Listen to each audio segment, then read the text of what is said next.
CT side is nothing compared to how their T sides can handle themselves. Like, you can expect some high fragging numbers, and you can expect some high odds as well for Fate. 3.2 for the money line here on our betting partners of LootBet. Just a reminder as well for those of you who might not be aware, if you click the banner under the Twitch channel, you can get yourself involved with Malta Vibes, and you can go ahead and place bets on this match and other matches in the Malta Vibes. You can get €100 bonus for your deposit and 10 free CSGO spins only at LootBet. So yeah, the T side is what I'm going to be watching the most here for the Gambit youngsters. They can be particularly impressive as they go to their pistol round utility setup for Inters, the double flash and defuse for Nikki over on the Fate camp. Passive control initially from the CT forces as Blocker takes face and tries to take the first headshot down on Nafane, and Shiro rounds that corner, opens things up with a kill. They aren't ready for Han. Yes, they are. And A site has basically been taken by the T side.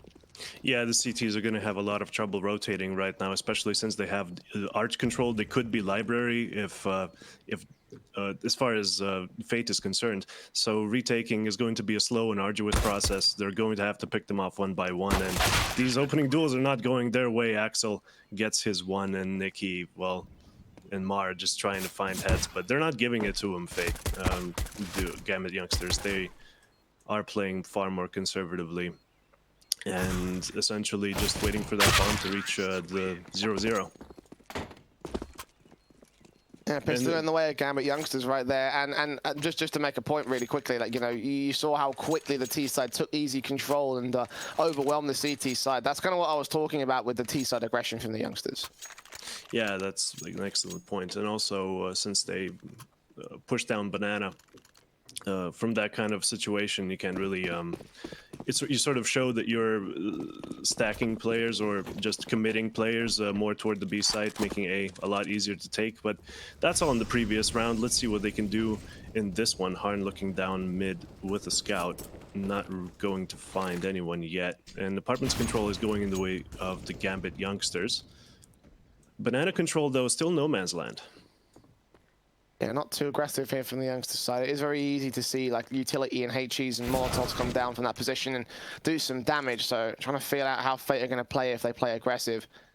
The A site has been pretty successful for them so far. A flash over will try and indicate something from the T side, and Blocker will catch Nafane in the back. He's going to call that CT is clear, but Blocker's going to call to his teammate that there's actually a backstab coming in against him.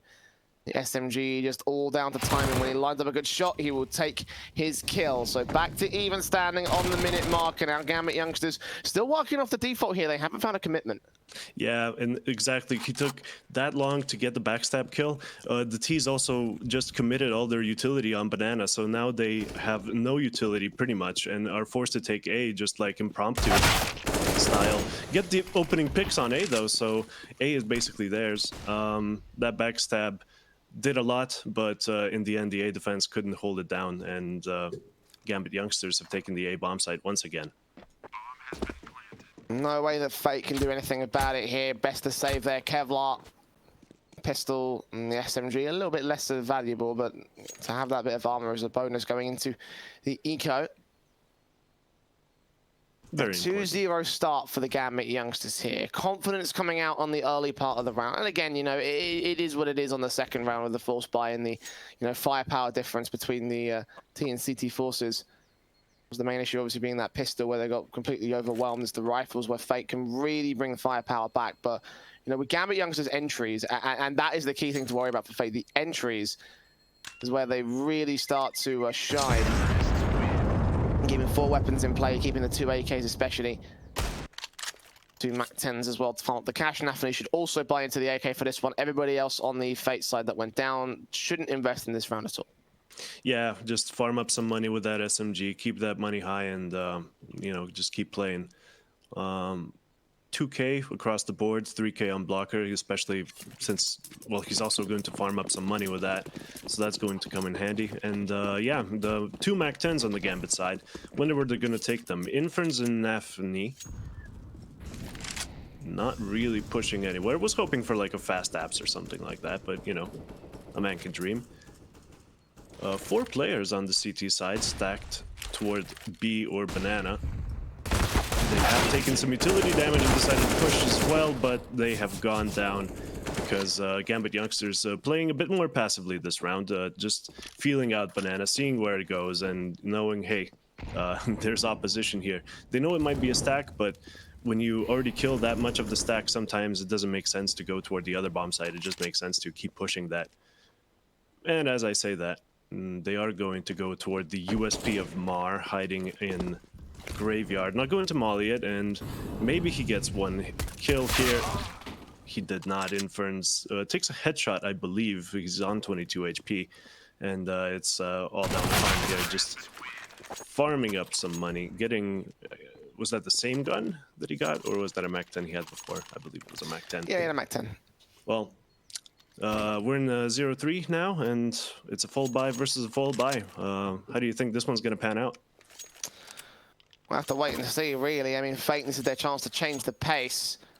Obviously, I'm still riding the GAMBIT Youngsters hype train. I still believe that their T-site can be particularly impressive. The M4s here for the CT camp. The AK is backed up by one SMG of nothing. So definitely a bonus round for him, but for everybody else to be one to win. Nays down on Shiro initially. The utility coming out towards the mid position as opposed to Banana. The much more standard split from the Fate camp and a 3-2 favoring the A bomb site. The two players here are Patrick and Nicky on the B side defense, and they're not going to see much at the edge of this smoke, just going to get forced back out of position. The flash is coming through to Banana, so GAMBIT Youngsters can start to take control. Close quarters apartments control coming out from two of the T side members. Will just wait for aggression from Fate, but Fate are not going to give it to the Youngsters side. Yeah, just drawing out utility on the A bomb site. The utility exchanges are starting to happen across the board. Banana control getting into the control of the GAMBIT Youngsters, and I'm not sure how much more utility the CTs have on B, but it's becoming scary. That one smoke will surely force out everything else that there is, and yes, there is a smoke in play, and with 45 seconds left, I wonder where that bomb is going to go. It was just picked up in T-spawn, and it looks like they are going to be congregating towards the B side of the map. Yeah, this feels like a big execution play from the Youngsters side. No more utility on Fate, for the B defense, just a flash. On Supra here. Just lurking out towards the A bombs, they're going to try to draw their attention away. A good flash in from Nicky. Will catch Vintage with Mar getting one on Supra. Han's got an open cross. No one smoked it there for the Youngsters. And 10 seconds left. Suddenly 2 versus 4. Fate. Nicky faced out looking for Axel. Axel takes him down, but they're out of time here. That was a disaster push from the GAMBIT Youngsters. Certainly not one that you would have hoped to see out of them. They will take 4 players down, so make it an expensive round for Fate. But that could have been an easy victory for GAMBIT. I don't know why they took so long, why they didn't smoke down the cross. That was a very awkward round from the T side. They did also have a smoke on them, right? I didn't imagine that. I'm pretty sure they did. I wouldn't see any reason why they didn't. Yeah, exactly. So that round, a confusing one, but we'll see what happens in this one. Will they... Oh, they seem to be more aggressive toward Banana this time. Just pushing that push. And Nicky, Axel take exchange kills, and Patrick gets another one with a grenade. So the Banana exchange favoring the CTs for now. Enough defense on B to just not require backup. He might expect GAMBIT Youngsters to be rotating toward the A-bomb site now, but as I say that, they do decide to be pushing, and there's 2 CTs there to stop them. Patrick, no, another smoke down, so the T's have been delayed once again. Meanwhile, the apartments are still being held in the lurk position there, and Boiler, Supra, I guess, faking, and has successfully drawn out 1 CT from the B-bomb site, and Fate is here just putting Patrick for this B defense. Yes, he has a resmoke, but at what cost? He was way too far in front of it for him, and Nafany gets the entry kill, and that is the B-bomb site for GAMBIT Youngsters. Supra getting an exit frag as well towards the A-bomb site. Good shot on Han. Leave it all on Blocker and Mar, and suddenly this retake got a whole lot more difficult for the 2 CTs, especially if Shiro takes Blocker down. A much more coordinated effort there from GAMBIT Youngsters. Yes, they did lose the initial trades on Banana, but they found them back, and the great lurking play from Shiro as well. You know, you mentioned it earlier, drawing attention away from that B bomb site, able to wear it down to just 1 player on that defense. He does get that final frag for his trouble as well. 2K to his name and 4 to the board again, but youngsters really going to hurt the economy as well of Fate. I mean, 4 players went down in the round prior, with the loss bonus also ticking back a stage. Therefore, there's not enough money. Probably might just be a full eco to go for a buy in the next round here. I don't imagine a half buy or a force buy would be advisable. It doesn't look like Fate agree with that one either. Kevlar for Patrick. But that's going to be it here. Basic pistols, upgrades, and nothing special coming in for the CT side. Yeah, this is admirable. In matchmaking, or face it, 100% of the time in that situation, everyone on your team gets deagles. It's quite frustrating, but this is Pro CS, so we will be seeing a little bit more discipline. And yeah, just stacking toward that B bomb site. And why not? Gambit youngsters have been going there. Haven't gone on 2A in a while. And we'll be seeing them just, you know, taking, exchanging, well, not exchanging utility because there's nothing on the Fate side to exchange for, but using it, taking banana slowly.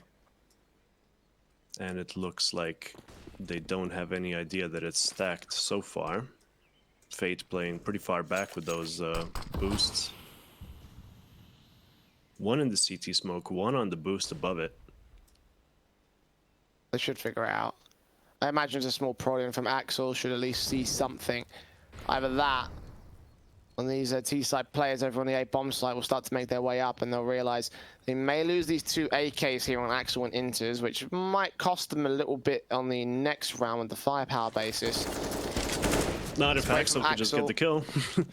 And Inters will take down Blocker as well, so a 2-0 trade coming through. Mar, though, and Han do round the corner. They make good on their pistols. Now 2 rifles are picked up. The T's have to make their way into A, and the bomb on its way there for Shiro. It was a bit risky there in the mid position. Could have given it up as well, but the plant will be secured 3-on-3, and Fate are not going to bother going for this. They'll hold on to those weapons and concede the 5th back to Gambit youngsters, but a bit extra firepower going into their next buy round.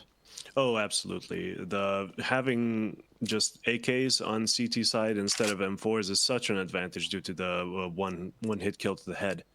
The headshots with the AK being a lot more valuable for defense just in general. And Nicky, though, he's got nothing left to live for. Tries to get his own AK. Super denies him that basic pleasure in life, and we see the bomb nearing the stage where it sounds like a microwave, where it finishes burning up. I've never heard that analogy before, actually. That's quite funny. It's about the same sound it makes, including when you just punch in the beep, beep, beep, beep. Well, 5-1 on the board here for Gambit youngsters. A confident start from that T side. And the AKs will save a little bit of money for Mart and Han, but the firepower, the extra headshot potential is going to be more important to the CT side. No AWPs coming out early on here. Gambit youngsters have a bit of a habit of not going for the AWP. The AKs more than capable of doing the job here. The early nade damage from Shiro will once again be set pretty confidently here by Fate, but all in all, a passive line, not even going so far as the broken wall on the CT side. They will start to make their way up to that position, but see how easily they back off here. Gambit youngsters, they're known to be getting these kills and known to be storming forward. Fate trying to play against that, but just reacting with passiveness, but T side know what's going on here. The smokes will go down. They will try and storm the banana position, but straight through the smoke. Shiro will get that first kill on Nicky, force Patrick to play more passively and alone here on the B bomb site. Not going to go down to that jump face. I would like to see a little bit more apps control coming in from Fate. They just haven't been contesting it this entire time, I think. I don't think any CTs have died in apps except for Boiler. The setup, I mean, incredibly passive as it is.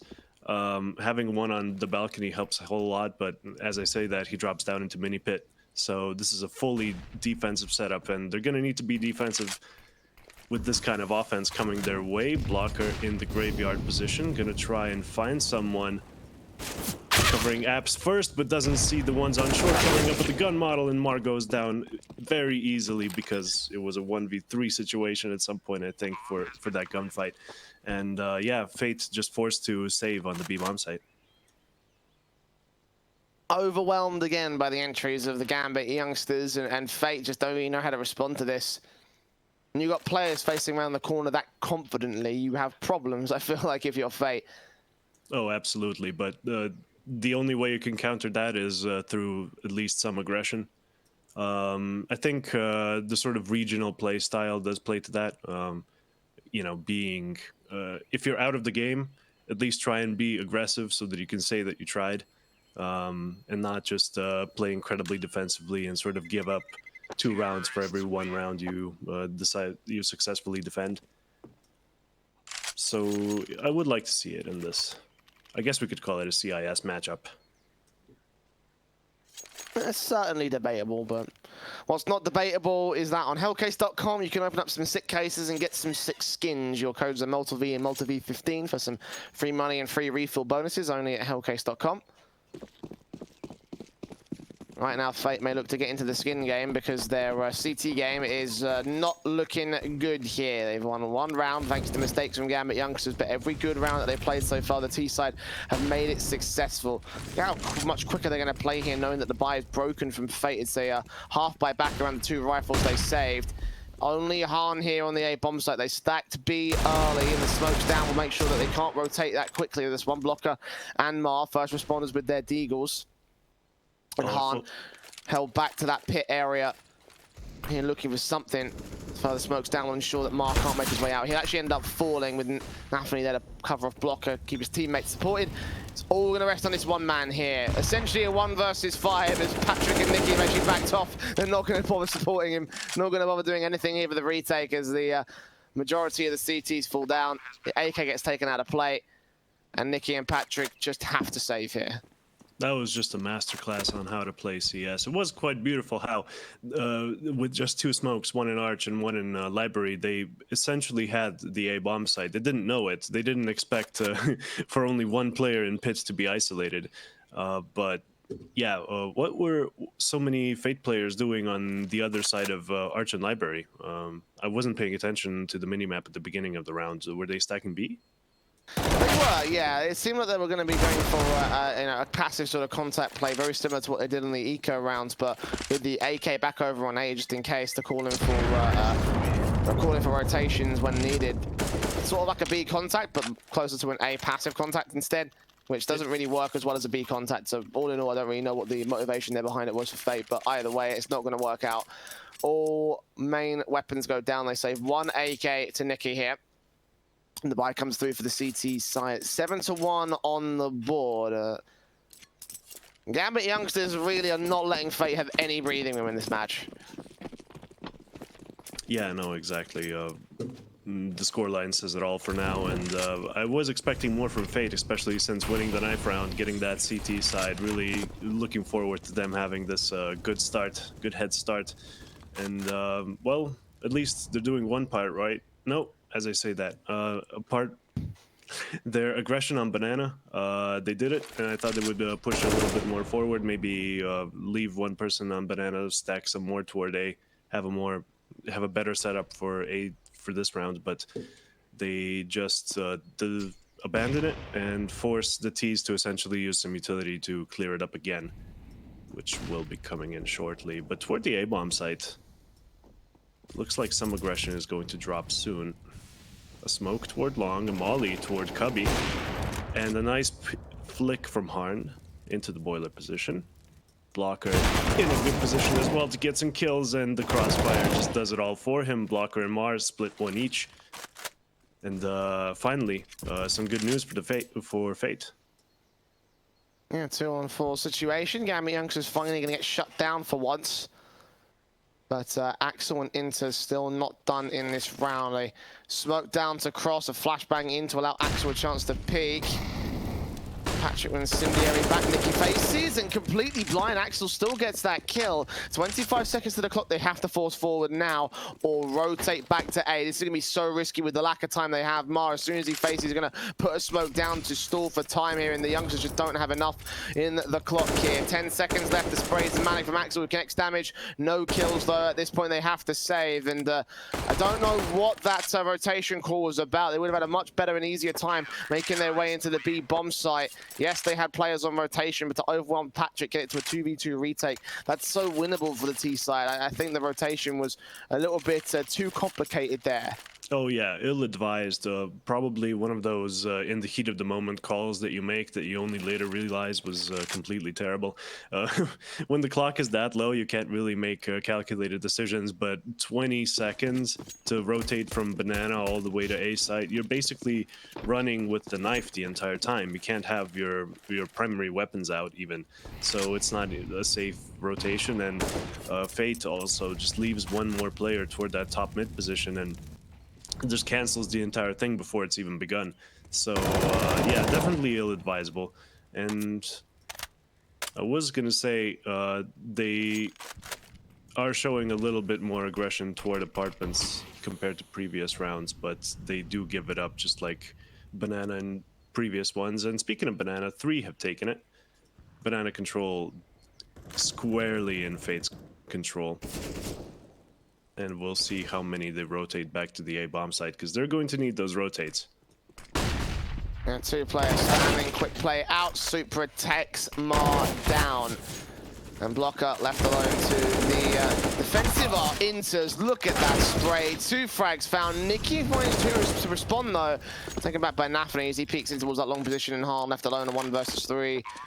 And wow, what a response from Gambit youngsters. You know, like Fate finding a good, confident, slow round. They respond with sheer speed, and it's the speed that Fate are struggling with the most. You know, they can play the default sound when Gambit youngsters are passive. Fate can have some manners of control, maybe even win out a man advantage in a round. But when the fast hits come through, when the fast executions come out, like Fate feel like they've got virtually no chance in these rounds. Yeah, they need to go for more forward positions. The last time they won, where it actually wasn't just like a mistake from the Gambit youngsters, it was actually Fate playing well. They had just a crossfire on top mid, and that stopped the Gambit youngsters' aggression, and an AWP obviously. So maybe playing more forward like that would work. It feels like once you just go and just take your standard positions in pit and site and graveyard, Gambit youngsters just have your number. A tactical timeout to be called here by Fate appropriately enough, because this is just not the kind of match they would have wanted here. You know, there was a possibility that maybe Inferno could have led to a bit of a weird sort of situation for them, but Gambit youngsters very clearly picked it for a good reason. Domination from this T side, and it is down to this T side mostly again, with this team being so T side based. Fate having a really bad time about this. If they lose this first half, then we could be seeing a very dire opening map at least coming through from this city side. Yeah, and Fate's just really going to have to get their act together. Fate are gonna have to get their act together eventually. Like, I don't see what they're going to change in this round. Again, 3 on banana with, you know, just deep control. And again, Gambit youngsters going aggressive toward that A position. Hopefully they won't be able to push so fast this time before the rotations come in. Some apps control, love to see it. At least for the hallway, you know, make it hard for them. Blocker going to live up to his name. Block push, but no, Supra is in front of the Molotov. No, the Molotov has only just gone down. Supra going blind completely through the Molotov. Blocker gets an easy kill on that. Mar dies in pit, and Blocker still alive on the site, trying to get those kills. Nafany with the entry and really good tag onto Blocker. And yeah, the A-bomb site in the T's control. Fate gonna be a hard retake here, especially since Patrick is on 3 HP. They might just opt to save. They have an op, they have a M4. They're going to be valuable weapons for now, especially, well, their economy isn't doing amazing. They have good loss bonus at this point, but Patrick on $100, not really going to be able to buy anything, even with full loss bonus, if he doesn't save. And again, the heavy hits coming through from the T side, leaving Fate with virtually no options. Oh, 4 players going down overall. 2 to the bomb explosion. I would have thought they would have made their way out of position. Don't think that was flying for the back wall here. Gambit youngsters have not been going for the safer sort of bomb plants towards the you know, the long position in that back wall area, which protects them over when they save it in the pit corner. Yeah, they're so used to playing aggressive. They're so used to playing aggressive, they even play aggressive when the bomb's gonna explode. You gotta show that explosion who's boss. Well, 9-2, so regardless of the damage being done, is working out for their scoreline. The money's still pretty okay here for the T's, so investment comes through. Can see another buy up in round 13. And Fate gonna buy around the weapons, the very few weapons that they saved. Out to the passive control. This time Gambit youngsters playing more of the default style. And again, this is where Fate can take control. Decent defensive post up in that last round. And for this one, they could find the opening kill again. It's Han with the AWP to the B cross. Looking onto that banana corner. Imagine Gambit youngsters want to flash in this position, try and force him off angle. It would make sense to do so. He's not alone. Patrick playing anti-flash for the execution here. Gambit youngsters, a minute to make the hit happen. A third player will rotate to B. As Fate have an inkling this is going to be an execute. Yeah, and the amount of utility they just rotated toward B right now is going to really hold the Gambit youngsters back. They're all bunched up. This grenade could be devastating. And it is 3 players hit for basically what it was, that like 25 damage each or something like that. The hit is still on. Only 2 players left here, but again, they do have utility. They can't hold them back. Harn getting the first pick with the AWP, and they've conceded the bomb site for now, just hiding behind those smokes. Where's Nikki going to push through? No, just taking some pot shots through. That's completely fine. Yeah, the retake is going to be a lot more manageable. The smoke clears, and Harn trying to boost some of his teammates. They don't go for it, and this is looking a little more bleak. Although still only 3 players left on the Gambit youngster side. Trying to retake that. Ooh, trying to push toward construction. Doesn't work out though. Good pop flash. A 4-on-2 still. Gambit youngsters have the site control, but not for long. Patrick takes that one. Nafany gets the kill on the AWP, but Patrick's there to respond all the same for a 3K, and Fate will maintain control of the B bomb site there. Gambit youngsters kind of getting suppressed by the numbers game in some pretty overly aggressive peaks, I feel like. You know, they didn't have to extend towards CT spawn. They could have held back and stalled for the time there. You know, that's one of the issues that I find with Gambit youngsters is that, yes, they're great on the T-side entries, but sometimes they get very overzealous, and that was a round where I feel like that was the case. Could have held the bomb site, could have held the man disadvantage and wait for Fate to come to them. Played anti-flash, played defensive and passive, but in the end, that will cost them the round. Still being within another opportunity here. Again, the AWP's out for the buy. The heavy investment with the rifles on Gambit youngsters. Early damage done to Han. He's just to take the apartment's peak, but will not be able to get there. Forced back over to the balcony position alongside Ma. Rotating back to the bomb site overall, ready to defend on short. Once again, Gambit youngsters setting themselves up initially, not going too aggressive into these takes. Yeah, just throwing some more util on that banana. Is Axel stuck? No, there is a smoke behind him, so... well, he is stuck in a way. He can't push this thing, and that's a minute 10 seconds on the clock, and no banana control from the T's. But they do have top mid control, and going toward that arch position, Harn is going to have his work cut out for him with this peak. Supra just waiting to get flashed out. He's going to peek, and Harm is flashed off anyway, so it's not is it going to be a B split? They could go through Arch and Library. Yes, it is, and the T's Gambit youngsters seem to be doing a 2-pronged attack onto B Fate. Pretty ready for that 1-player tree, well, boost, and 1-player in construction. Patrick going to be on an unexpected angle, gets Supra. Has to reposition though now, and Axel gets the refrag. So yeah, the B-bomb site, theirs, but at what cost? It is 3v3, and the CTs, basically all of them have to rotate through banana. They don't, too many angles to clear in CT.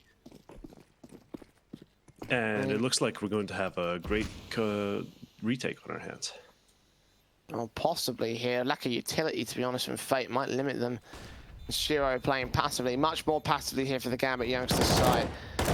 Fate took away half their time just setting themselves up for the retake, and only one kit on blocker. They don't opt against it. They're just going to fall back and save their weapons, realizing the money state of the CT side isn't exactly in the best of spots, and their mistakes on the defensive kind of cost them there. There were 2 players set to the B-bomb site. None of them were covering the banana position. So yeah, they held off against the CT wraparound, but they were unable to hold off on the main site hit, which ultimately is what won Gambit youngsters the round. So 10 to the T-side board, and Fate making misplay after misplay. Probably not going to be able to hold their own going into the second half unless they can find some sort of 10-5, which is their best case scenario from this position. The buyout will be looking awkward from the CT side. So if they lose, it's more likely for a 12-3. This round is almost must win, I want to say, from the CT side. Yeah, especially with pistol rounds not being as impactful as they once were. Blocker getting things done at a good start, gets a pick on second mid. Was spotted from Mexico, but that doesn't matter anymore. Shiro and Supra get their own kills, and the B bomb site is basically on the Gambit side. This retake, either it happens now or it never happens, and it looks bleaker and bleaker by the second. Shiro misses the flick, but Axel manages to pick it up and gets one through the smoke as well. You'll love to see it. I don't know what Shiro was doing there. I know you got 2 kills, buddy, but pushing through smoke, still not a good idea. There could be a third back there. And yeah, Patrick going to take that AWP with dreams of saving it, but those dreams will be crushed by Axel. And Gambit youngsters pick up the crucial round, as you said. This one not gonna look the best. Last of the half for Fate, and the double orb setup will come through at least, but the buyer's going to see limited utility sets and confidence being shown all in all from the Gambit youngsters. That shot, man, just so well placed there on the spray. And Fate, again, overwhelmed by the sheer speed coming in from the youngsters' side. A fast speed play with only 1 player being there to defend it, backed up by 2 more in this round. As Patrick hides behind the sandbags, Nathani and Axel spray through. Axel reads it again through the smoke, gets another kill for his name. And Gambit youngsters facing forward. Axel gets Nicky. Hahn and Blocker trying back with that AWP picks, and Hahn still fragging for 2. Not quite 3. A 2-on-2 instead. The bomb gets passed over and planted down. Ma and Blocker, last 2 players left for Fate here in this half, have to go for the retake. It's not the worst retake position in the world, but you can see how much the median Gambit have established, and Shiro gets Blocker next. All FMR 1-on-2, 2 orbs to defend here for youngsters. I feel like this is going to be a 12-3 half. Yeah, Mar's going to have to dodge some pretty wicked tripwire shots here. Just holding an angle with an AWP, pretty hard to, you know, predict which angle it's going to be, pretty hard to bait those shots out. And Shiro is going to finish this off. And a 12-3 half, as you predicted. This is not looking good, especially since Fate are not feeling as aggressive, as on fire, if you would. They just, on T side, I feel like it's not going to get any easier for them. Whereas for Gambit, the aggressive style that you sometimes can play on CT side, they're definitely going to be able to, you know, jump from T to CT without that much of an adjustment period. Wow, those odds are not fun. Those odds are not fun for Fate. Wow. They could still be fun for you, though. Again, to remind you, we have €100 bonus for your deposits and 10 free CSGO spins over at LootBet. Just click the banner under the Twitch channel to get more information. But Fate don't want any more information on those. Like, they were 3 point something earlier, now 12.5, and that is just decimation over on that CT side. Going into the T side, I don't know what they can really do. I mean, Fate do have an aggressive style of their own, so Gambit youngsters could get caught off guard by that. The USP is peeking in from Super, already going to catch the information. Nathani there with the defuse kit and the flashes over to support him. And the B-bomb site basically becomes the central point of attack here for Fate. Yeah, just going in sneaky beaky like, trying to not make footsteps, not alert the CTs to their location, and they're going to explode. 2 smokes, 1 for construction, 1 for CT. Nathani going to flash himself out of CT. Supra trying to draw attention toward him while Napni goes through. Doesn't pick anything up. Supra gets one. Patrick trades him. And this bomb site is under Fate's control. But the CTs hot on their heels. 2 in construction, 1 watching from CT, and 1 coming in from Banana as well. So that's a lot of places for Fates to be looking at. No flash coming in from Mar. Not going to retake this graveyard position.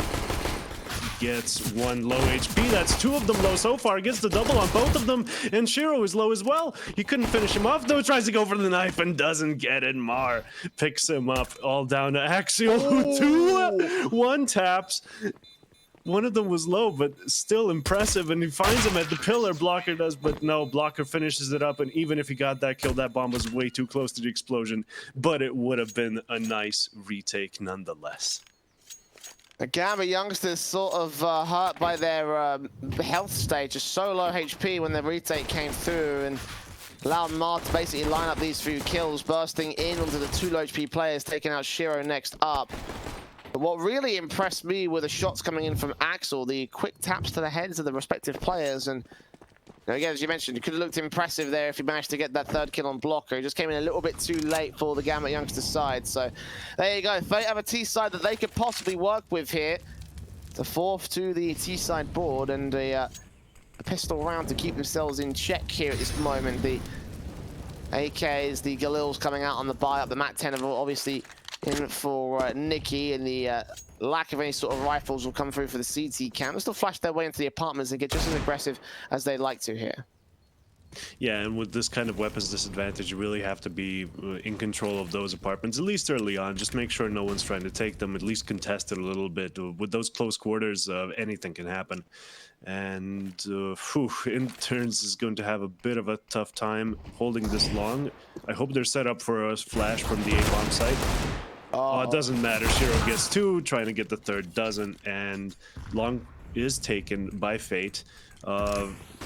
Pretty deep in the site.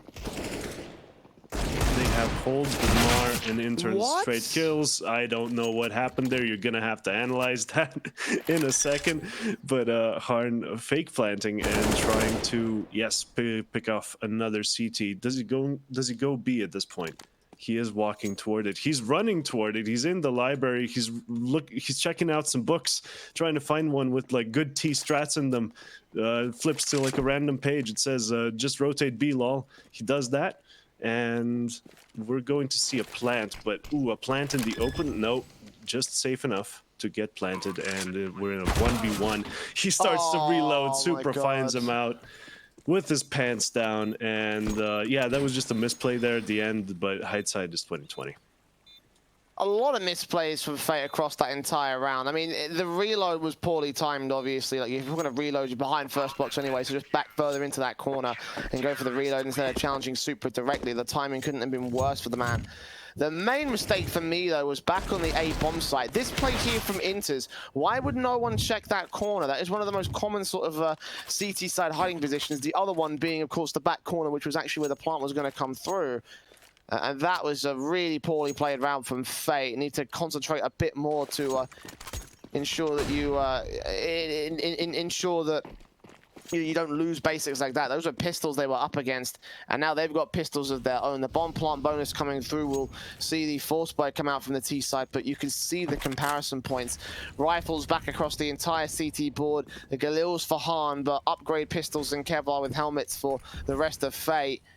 And they are going to suffer big time because of their mistakes. Yeah, that sort of not checking that position on the A-bomb site was just a wonder to behold. Like, getting presented that kind of opportunity, that's one thing. Getting 2 1-digs after it, that's completely another. Very well done on his end. And yeah, we're going to be seeing a B-take soon. Maybe a Fnatic split given the smokes. Not sure if we still call it a Fnatic or not. But they do seem to be smoking the B-bomb site and pushing towards CT, or that's what they're telegraphing will happen. Some more smokes fall down. Shiro gets 2 in a spray down. He has just been a god this entire game, or an Eco Cobra at the very least.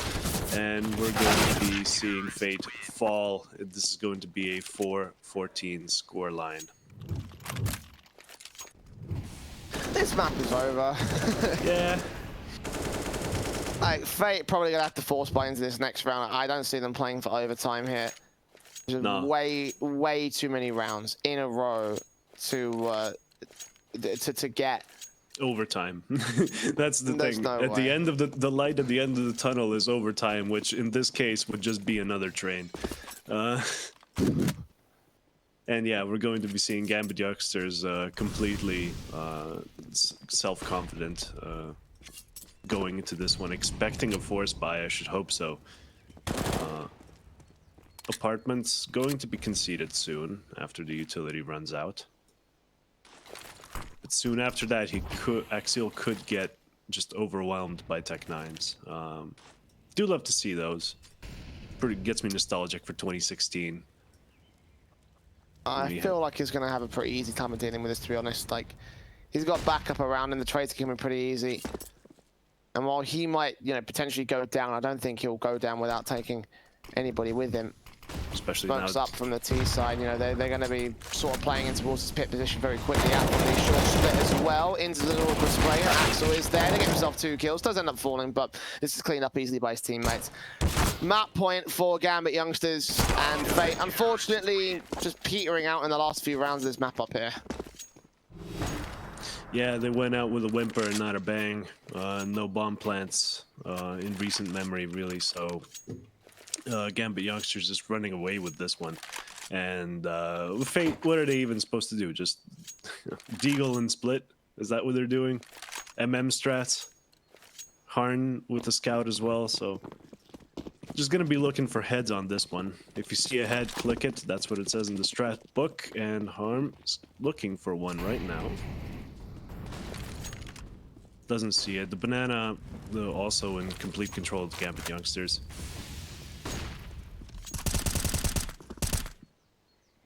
And Fate Not even going to get actively aggressive in banana as well. They're just playing so scared right now. Fate, the nade landing behind the stack, in front of the stack, not behind it. Therefore, Super is completely protected from any damage. But not even a basic HE is going to go well for Fate. A flash in from Nafany there to try and support his teammate to exit out of the banana position. They've got basically every single scenario accounted for here on the CT defensive. The jump face from Super, he's now going to be seen. Counter flash in, they're all blind. That's 2, not quite 3, but 2 on 4 still. The CTs have basically won this round. Blocker to drop the bomb for another time, and Harm left alone with his scout, and a hell of a clutch that just won't seem to happen here. Fake flash on the decoy, does find that kill, but up against the Orpashiro. Shoulder bait, shot out. And the backstab coming through from Axel. There it is. 16-4, Gambit youngsters. A dominant start to this series here. Yeah, absolutely. Gambit youngsters just having a monster T side. Well, you know, just continuing it on the CT side. Fate starting to lose faith there toward the end. And yeah, Gambit youngsters just getting this one done. See that one panning out. Well, that's where it gets difficult. Obviously, this was the Inferno map pick of Gambit youngsters, so you know, Train is always there, you know, with an opportunity, you know, for Fate to turn it around. But I don't really think that there's going to be a major sort of. I don't think there's going to be a major sort of like contention. I think that maybe Train could go a little bit better for them, but by comparison to how much, we really have to see. I feel like at this point here, but you can't deny the fact that that first map was a disaster, an absolute disaster for Fate to get that little of a scoreline. Like it's not going to be a fun time for them. Absolutely, and just the pressure they must be feeling going into the second map, you know, getting just dumpstered on the first one. They're really going to have to show something else. Especially, didn't this map pick heavily favored Fate at the beginning? Statistically, yes, it did actually. It's not a map that they win or play too often over on the Gambit youngsters side. So you know, I said the 2-0 is on the table here for Fate if they're able to win this map. The fact that they lost it by that level of margin, though, I'm not gonna lie. Like that seems so unlikely that I might not even be seeing a 2-1 for them. We may be seeing a 2-0 for the Gambit youngsters, but Train will have to decide that. I feel like. So we're gonna go to a very short break, and when we come back, more multi-vibes action in the quarterfinals to decide whether or not Fate can bring the comeback. So don't go anywhere. We're back after this. Nice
shot.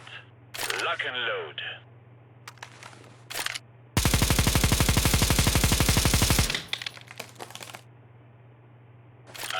Wow, very good. Let me show you how it is done.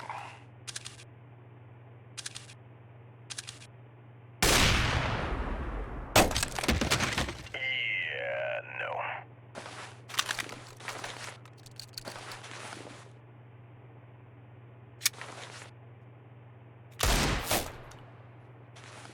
Woo, damn! That was one of the best tickle fights I've been to.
And welcome back to Malta Vibes. Welcome back to our series between Fate and Gambit Youngsters. If you're just joining us, don't worry, you haven't missed much. 16-4 on the first map. An absolute devastation for Fate. Gambit Youngsters taking their map pick and just manhandling their opponents here. It just didn't feel like at certain points Fate really gave much of a challenge to the Russian side. No, not at all. Especially like on their CT side, they just played way too passively, or they didn't win the engagements when they came to them. Gambit just playing a bit too fast for them, but they do have a chance of redemption here on the next map. It is going to be Train. You predicted 2-0 at the beginning of this best of 3 from Fate, if I recall correctly, and that was all resting on the fact that they would win Inferno, but Train, you had more of as a locked win for them. Yeah, I don't think I said 2-0. I think I said there's a possibility for a 2-0, but for me, I was more 2-1 Gambit Youngsters. I thought that Inferno could have been their map to win, just because, well, Gambit Youngsters is not a great map for them. Very clearly, it's good enough that they could have gone and done that, though. So I'm looking at this next map just like, man, they need a CT start if they want a chance over on Fate, because this is not a map that you want to be messing around with Gambit Youngsters on, because their T side can be capable, and on a map that's so CT sided, I can imagine them getting a T side start and still winning it. I can imagine them winning it on the basis of their T side alone. For Fate right now, they have to make some serious adjustments, because they are making a lot of mistakes on their T side. They're making a lot of mistakes that cost them big time. Not just in terms of those 4 rounds that the 4 rounds that they got, but in terms of like everything else outside of that, like the rounds that they lost leading to ecos and half buys and force buys, and throwing the economy off in such a ridiculous way that they just couldn't find an opportunity to recover. Like for Fate, so much needs to change going from map 1 to map 2. Yeah, and the thing about Train, it is sort of the prototypical CIS matchup map. Every CIS region player, like sort of team, plays it. Maybe it's due to the aesthetic, maybe it's due to the layout and sort of the history behind that, but who can really say? If we look at their history, though, Fate has lost to both Seaman and Hillraisers recently on this map. It was a close match, but they did lose, and that's not looking good if you're going to be taking down another CIS team on Train. Gambit Youngsters obviously being all Russian with a rogue Estonian in there somewhere. Yeah, in general, they tend not to have the rest of the times against the CIS teams. We've even got losses against Virtus Pro in there, which is not encouraging for me. Like I don't rate Virtus Pro at all, unfortunately. Like I know a lot of people love that brand, love that team, but for me, I'm just not really a big fan of how they play. Losses like that are going to be in the pool for Fate, and they're not amazing for Gambit Youngsters in their own right. They've got results against Skade and Harvu, which and Forza as well, which are actually the most notable teams in that one. The main thing that stands out to me, though, is the losses, because they've actually got 2 maps against Na'Vi, not Sincere, 16-12 on this map. So they lost it, but that's still 16-12 against Na'Vi. Like that's not a map that that's not a result that you can sort of count out right there. And there's no level of competition like that on this map for Fate. They've got no sort of tier 1 experience on Train like in the way that Gambit Youngsters have, and that's going to be concerning. I feel like, because if you have that level of experience against the CIS level squads, and you're not necessarily taking maps away from them, but you're giving them a good run for their money at a tier 1 level, it's just more evidence to or more statistics and more evidence to go against Fate here for this second map. Yeah, but those 16-12 results can be misleading at times, because if you're playing against someone like Na'Vi, right, they're not starting out with like their strats, right? They're just playing sort of more of a puggy style, because they know they can get away with it. For God's sake, they have simple. They can get away with anything. So essentially, yeah, maybe a 16-12 can mean they give them a run for their money, or maybe 16-12 just means Na'Vi was asleep until they woke up and said, okay, time to finish this. So, yeah, we are going to be taking this into the knife round, though. Gonna see which side Fate starts on, and oh boy, do they need that CT start. They absolutely do. I think it's a requirement just to get this together. Well, just a reminder to you all, again, Malta Vibes is brought to you by Gaming Malta, our home of gaming excellence. Make sure you visit Malta after this pandemic is over. I certainly would like a holiday myself, so, Of course, they're providing the prize pools and the boot camps for the winners of each of the individual weeks. So I should have a little bit of a love. So knife round going the way of, it seems to be GAMBIT youngsters, and that probably already seals the deal for me. Like any chance that Fate had of making this work have probably just gone down the toilet here. For me, I'm all aboard GAMBIT youngsters now. I know I said there's a possibility for a 2-0. I know I said 2-1. I thought they would have that first map, but now it's over. It's done. This is going to be a GAMBIT youngsters series for me. I can't see any way in which it would, in which it would, you know, just be any different. Yeah, friendship ended with Fate. Now GAMBIT youngsters is my best friend. That old meme. Well, we can still see like what kind of attempt Fate is going to make here, and if we're pleasantly surprised by like a dominant first half, what would you change your tune? Would you be optimistic for Mirage at that point if that happens? I don't know. We have to see the whole map for me first. You know, like. I think that, you know, with the GAMBIT youngsters getting the CT side, I don't believe that it's their strongest halves in a lot of these maps. You know, again, I believe that, you know, their T side is where it's at for them. You know, just the fact that the CT side being taken away from Fate, that, yeah, the first half probably could go well enough for them, but I think that as soon as GAMBIT youngsters get on that T side, they'll really learn to control the pace, and they'll really set the pace, I think, against Fate. For the first half, you know, if they can get anywhere near, you know, like a 9-6 on the back foot, then I'd say it's probably one from there for me. Like, that's how good that team looked in that last map. Yeah, we're just gonna...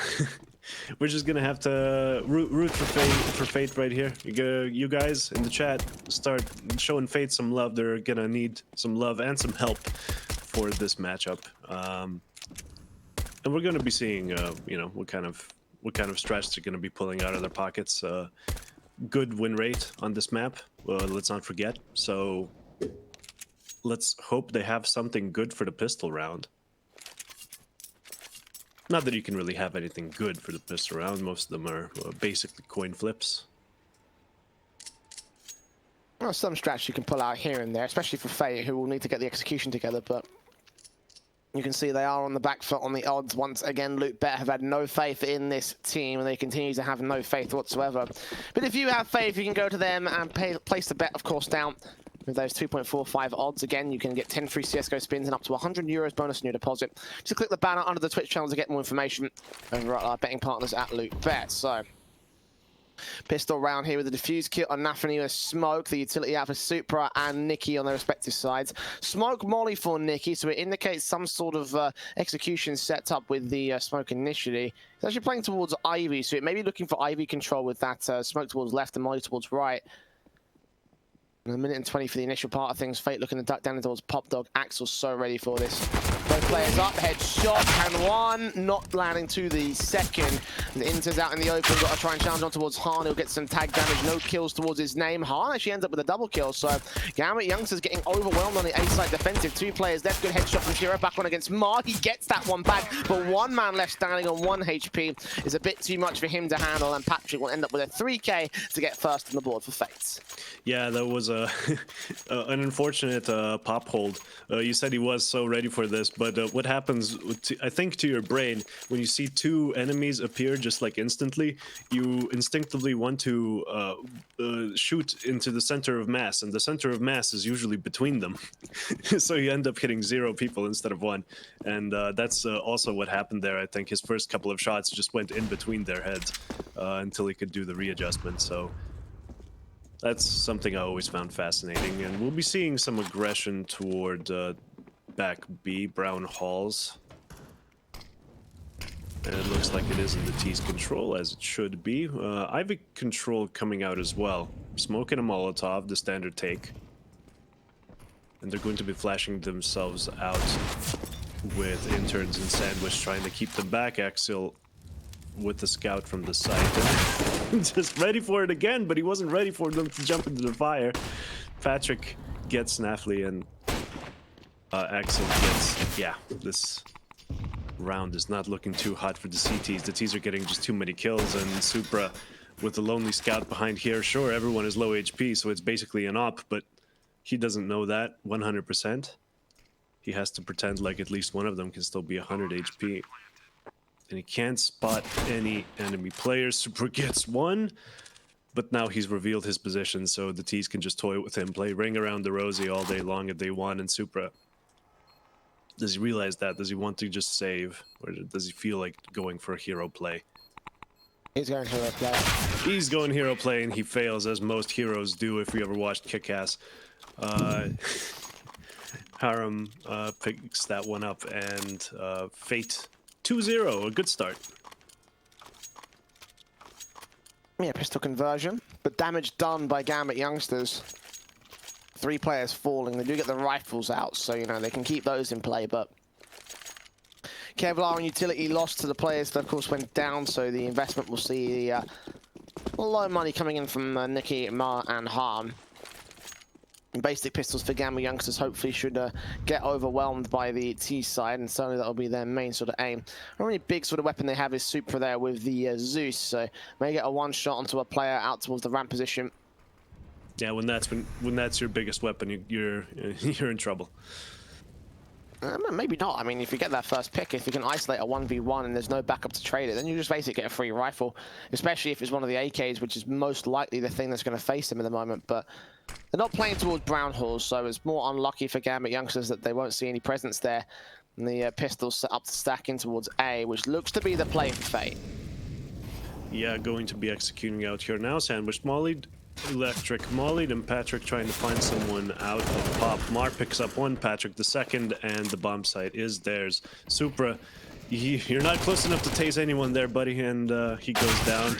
Axel as well, and this is a 3-0 pistol conversion for Fate. A good start. Let's see if they can do it on the big boy round. Up straight in for Shiro. Saw a very severe lack of AWPs in that last map, especially from Gambit youngsters. But this time it's out for the CT side over on Train. And Train obviously being a map that can favor the AWP. The long positions and the long angles that you can take with.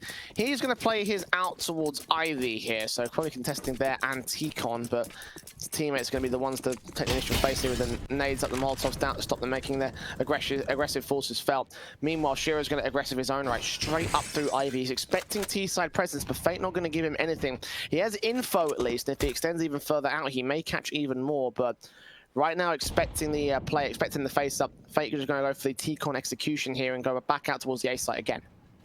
Yeah, you don't really have to go out and peek all of Ivy. I think if you just stay in that one corner and no one gets in your crosshair for a long enough time, you can just basically say, yeah, it's clear, guys. There's probably going to either be a main execute or B.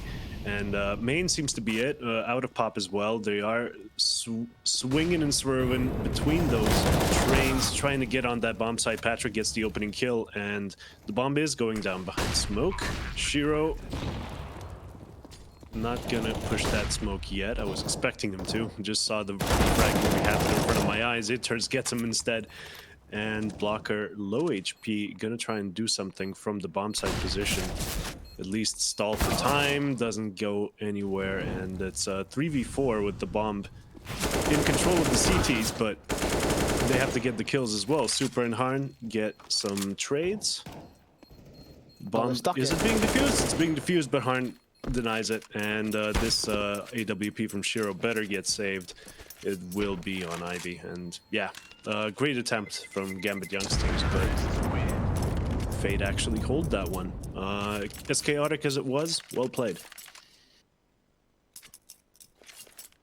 Couldn't account for the player in the backline over at E-Box. If they were able to take him down, they would have won that round because they were sticking the whole defuse. No way the player from Connector could have run into the man's position, so there's not really much that he could have done there. 4-0. And Fate, a much better start here. I mean, they've already equalized their original scoreline from the last map. Going forward with the AWP, the Deagles, and the CZ and such. The flashbangs over, and Patrick to make his way downstairs in the popping area, ready to face against them. Gambit youngsters just playing out to the A site default and the B site contact. The AWP Assure is the only main weapon here. Upgrades across the half by Gambit youngsters. Looking for damage above all else. They can save some more extra rifles, that'll be great, but this round is most likely not going to go their way. Yeah, great position for a CZ. Might pick someone up if they decide to go down, but it looks like utility is going to get dropped and he's going to start making tick noises. not getting sprayed down through the smoke, but at least he's delaying the pop push. The other T's being congregated at main. Looks like it's going to be the same as last round. Bit of a pop main split. And yeah, just both teams taking it easy for now. Neither team wanting to feed the other. GAMBIT really desperate for Fate to play more aggressively, but Sneaky Beaky is the name of the game for now. An execute onto A, but is this going to be a genuine A hit? Is it going to be a fake and then they go B? The info seems to be in their favor. No, interns goes down, and the B bomb site. Supra up close. You can't run with the knife, Mar. Don't assume it's all safe. Nikki gets the trade though, and picks up the bomb. Gonna go plant it. Yeah, CT's too far away to retake now, unless they get lucky, which Axial just did.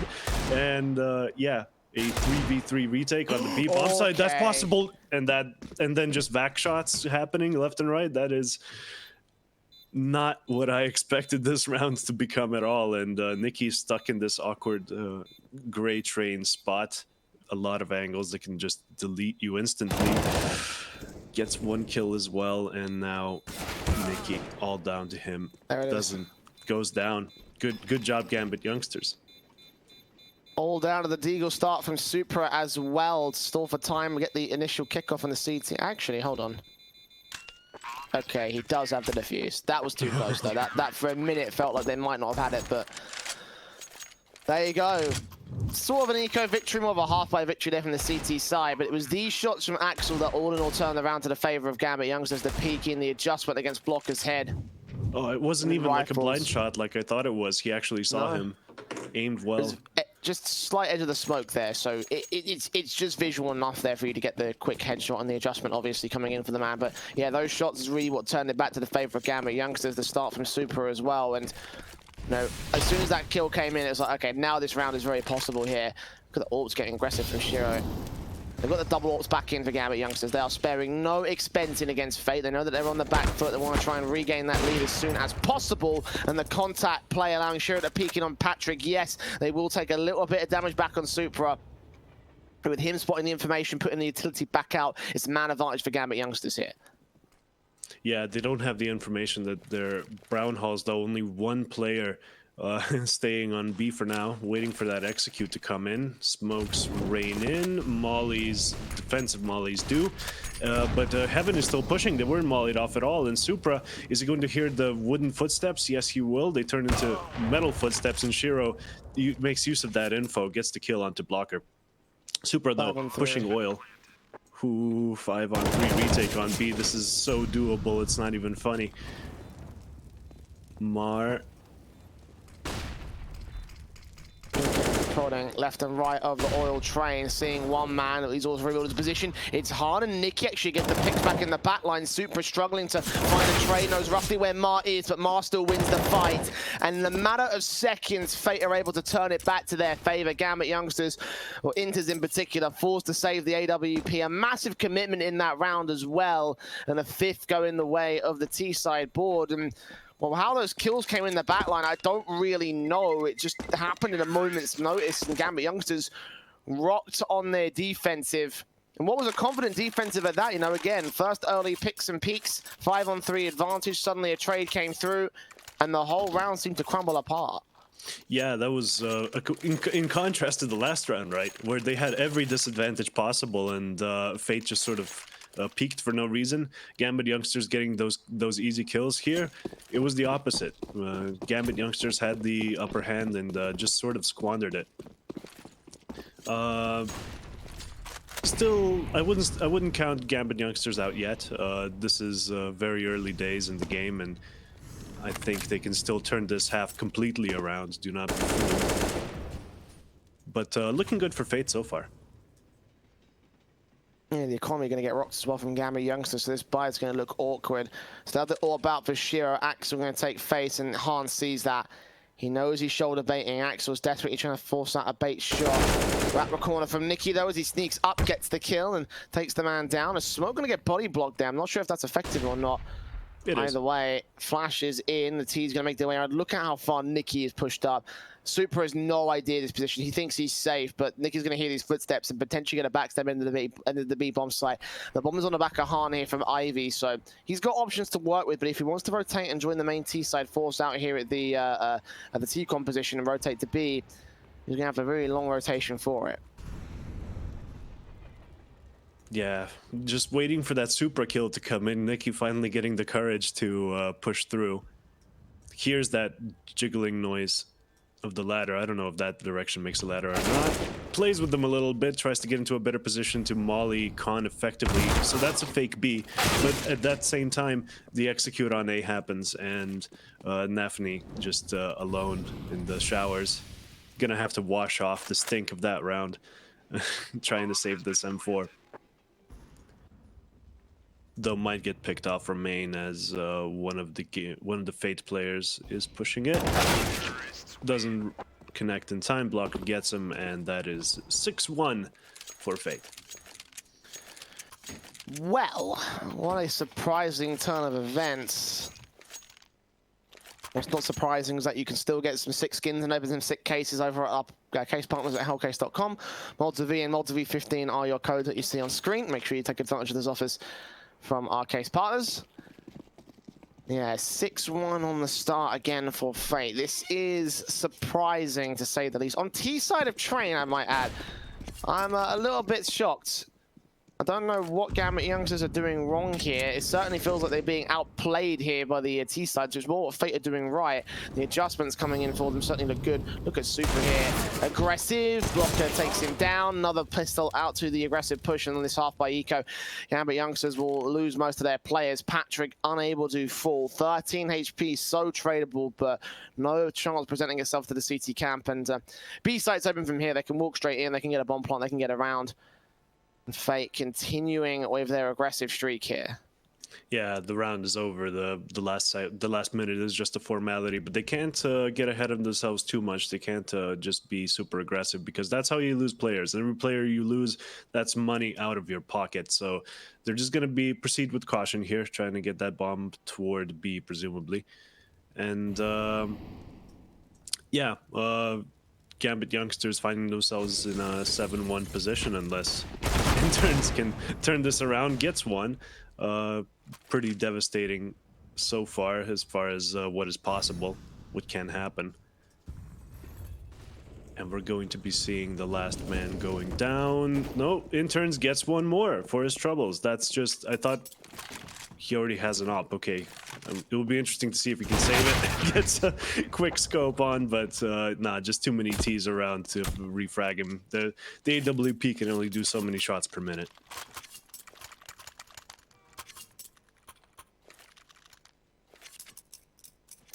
Damage done at least, so they can take some weapons out of their hands, but it's not going to mean much in the grand scale of things here. And the rebuy coming through for the Gambit youngsters. We'll see the double AWPs come out. Once again, Shiro and Axel.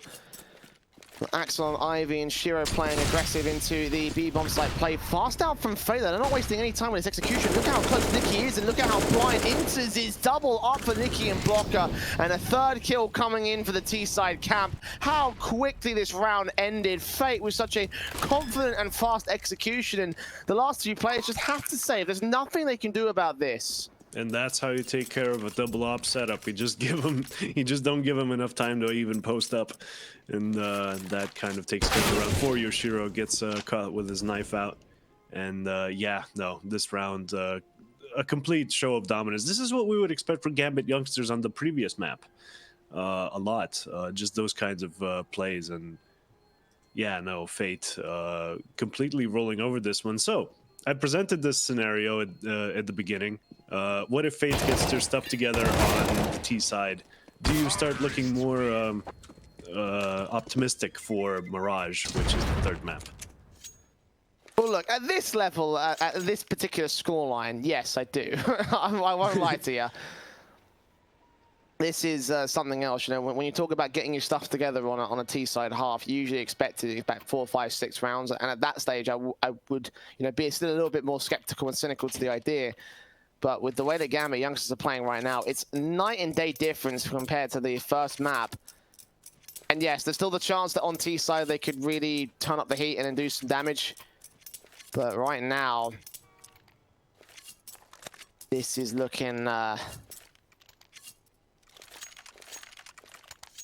This is looking pretty good for Mirage at the moment, I feel like. You know, 8 rounds to the board, the T side have won the half. GAMBIT youngsters, 1 force buy here towards round 10, and they kind of need to make something work out here. Like, they can't afford to save weapons anymore. They need to get a good defensive in.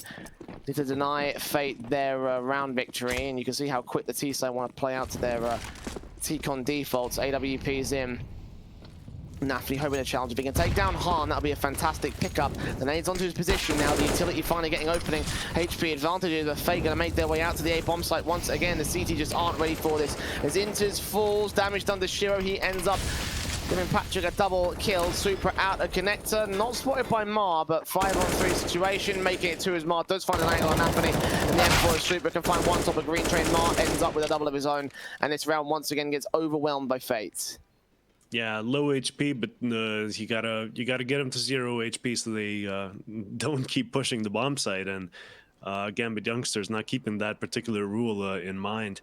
Yeah, Axel can't really do anything from this position anymore. Fate's just completely overwhelming GAMBIT again, and it's gonna be interesting to see how far this T side can go, because like, this is already winning the half on the less advantaged side. How much more can they go? Can they go 13-2?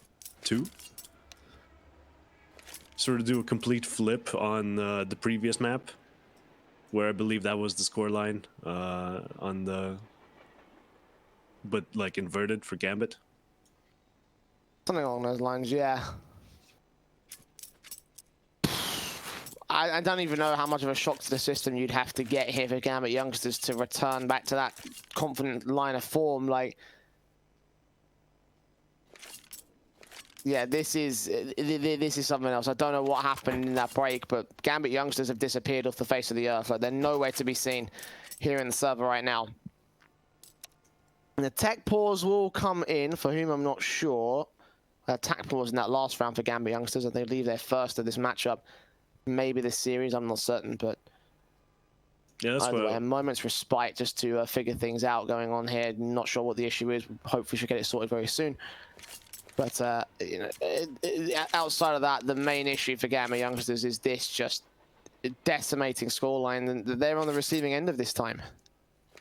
Yeah, and I was expecting them, because I didn't know it was a tech pause before. I thought they just took one tactical pause and then another tactical pause straight after, because that would just spell like, you know, like this is emergency mode. We're using up all our timeouts in the first half in back-to-back rounds because nothing is working.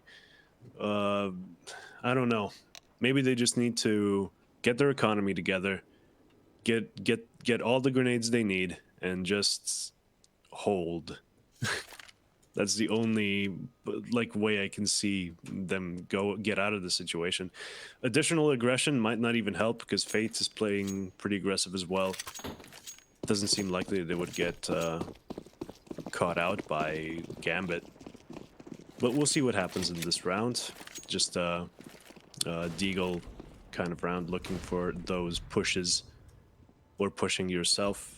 Getting flashed out onto Ivy is Axel and gets one, tries to 1-dig the other. Valiant attempt, but no cigar. And Mar gets just, yeah, no, we thought he was going to get that shot off first, but gets deleted by interns instead. Oh, what? And he Look just at this got that aggression info. from Nafny. He's been completely unspotted. Han has no idea. And Nafny spotted him as well. Like, he's going to call that information out. Blocker finds Shiro at least, but he's going to wait for the AWP. He knows he's got to aggress either towards Ivy or T-Con, and they're just going to sit pretty, wait for this position. Further backstabs coming in from the CT side over towards Pop Dog. At this point, GAMBIT youngsters have every basis covered right now. Like, the bomb can't make its way towards the site. It's on the back of the AWP. Blocker is relatively low HP. He could fall to this Deagle pretty easy here. It all comes up to this next phase. He's ready for Super. He is. So he gets that kill. That might open up an angle. CZ here against the AWP. Drops that bomb. Unfortunately, holds control now. 1-on-2. He now knows where the last player is coming from. Blocker out. Nafri going to get out of dodge. AWP spotted and taken out. 3 kills for Blocker. Could still recover this him for his T side. This round is way closer than it had any right to be. They had 4 players all around just holding every conceivable angle, and somehow well, it could have gone even worse if the CZ spray didn't work onto... What? Are you serious? Are you serious, Axel? I was just talking over that. I expected him to just get an easy deagle kill, and that would have just finalized the round. I was like, okay, this is a done deal. He can hear footsteps, but no. Blocker thinking fast, swinging that knife, opening up those arteries, winning the round for his team. Fate on 10-1. Oh my god, they are going to be so PO'd over in that C2 camp. Those comms must be just... Oh, they're going to be so angry with that. So angry with that. They almost had that whole thing won. 1 bullet made the difference. Oh, that is just... Well, at least they have the double orb set up here to try and contest, but they're just running into these flashbangs. Look at the damage done to Supra. 36 HP already on the corner position of the ramp area. Yeah, he's been playing that position a lot, so I guess they've been getting ready for it. He even reveals that he's playing it with the scope. But he relocates to Heaven now, and perhaps they wouldn't expect him to rotate that fast. Doesn't get the frag. Smoke comes out. Yeah, Shiro does, and Mara is just going to be pushing highway here.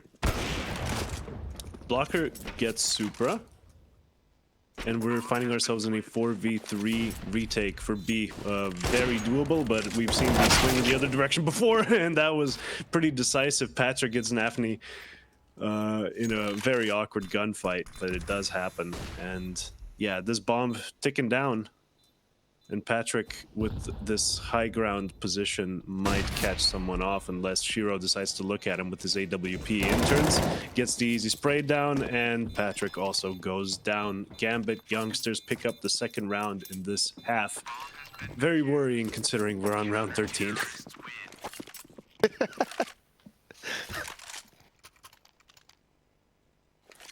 Well, they do finally find some sort of basis to work with on CT side. 10-5 is still recoverable to a lesser extent, but recoverable nonetheless. I've seen it done. Oh yeah, we've all come back from worse, and we've seen pro players come back from worse. And again, this is online CS, so if you happen to be betting at the moment, taking a turn on the underdog, not the worst idea. Harn though, pushing with that P90, the best weapon ever for taking the B bomb site, as we all know. Patrick getting 1, Supra going down with that AWP, and well, that's been exchanged for the P90. That's a pretty good trade deal if ever I saw one. And the B bomb site, once again, in the control of fate. They do like taking it fast and loose. Harn through the smoke in the head. Nice shot. And the CTs are just... Yeah. And they're going back for the save. They have no choice. Like, GAMBIT youngsters have to save their weapons. They have been overwhelmed once again. The fast hit, it was a rush play, not even execution, just a rush play straight out of the ramp position. And why wouldn't you? Because they're playing as an op very close to the ramp. Like, that's a good counter to that kind of play. True. But at the same time, like, there should be some sort of contingency plan in there. You shouldn't put the AWP at that aggressive a position if you don't have the spawn for it.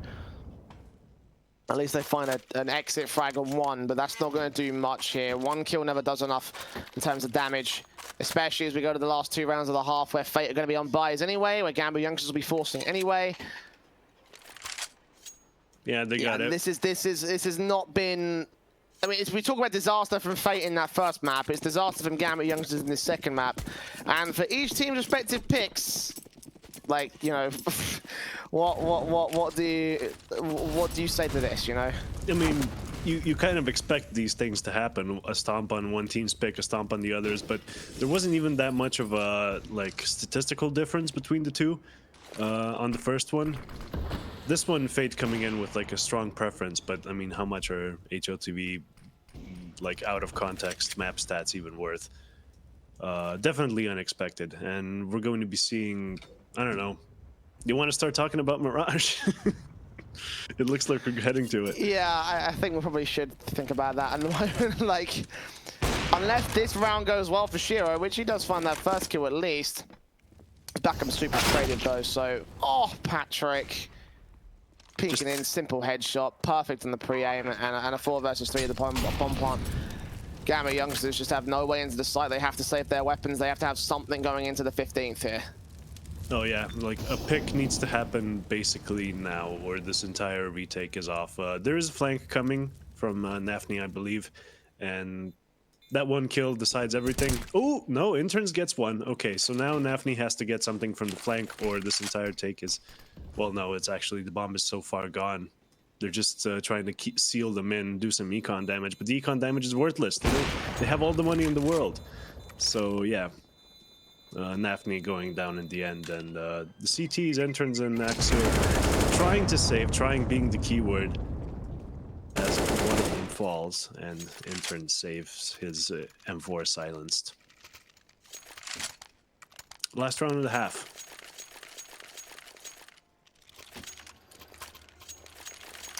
Yeah, 12-2 in this half. I mean, at the very least, Fate have got just such another dominating scoreline. Honestly, I don't even know what to say at this point. Like, I took a look at that last map, and by all extension, that should have been Gambit youngsters doing some amount of damage there and taking this map pretty confidently. But right now, their aggressive forces aren't able to get even the kills.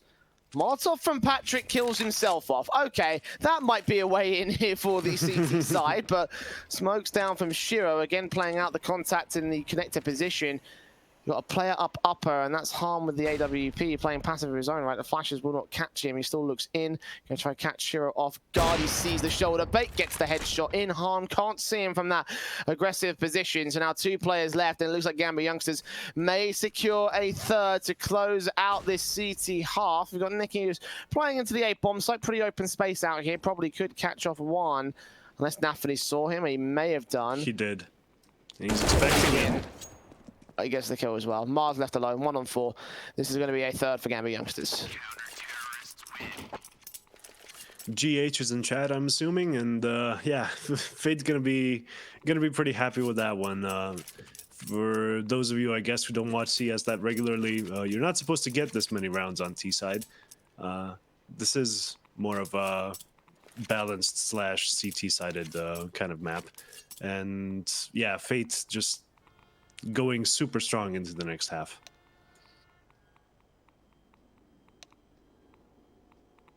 See 9 rounds the difference here for the Fate lead. It's pretty one-sided again by comparison.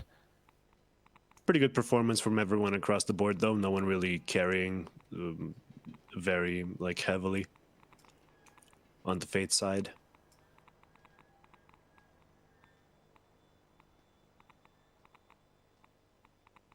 Look at the numbers as well, like just by comparison, the top fragger of the CT side is lower than even the second bottom fragger for the T side. Like that just set the pace of how poorly Gambit youngsters were performing in that one. And a part of that is down to the fact that it is CT side for me. Like again, I think that you know, the Gambit youngsters do better on the T side start, or on the T side in general. Like, you know, I would have thought that their CT side would have gone better than this. You know, like I would have said, hey, the T side is where they can do some damage, but like they needed more rounds in this half. That much is for absolute certain for me.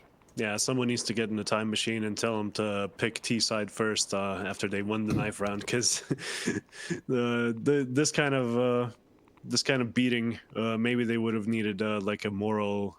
Like a better start on the T side, just for morality's sake, so that once they were in the CT side, they were more confident going in. But they should have all the confidence in the world after the last map. That one was a complete and total stomp in all but name. I mean, it wasn't like, oh, it was actually this exact scoreline though, wasn't it?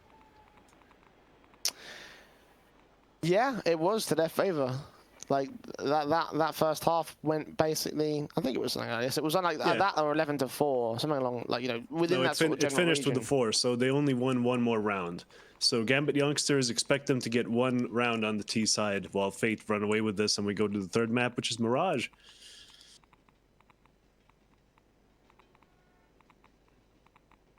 Spawn Mirage respite here in the half-time break.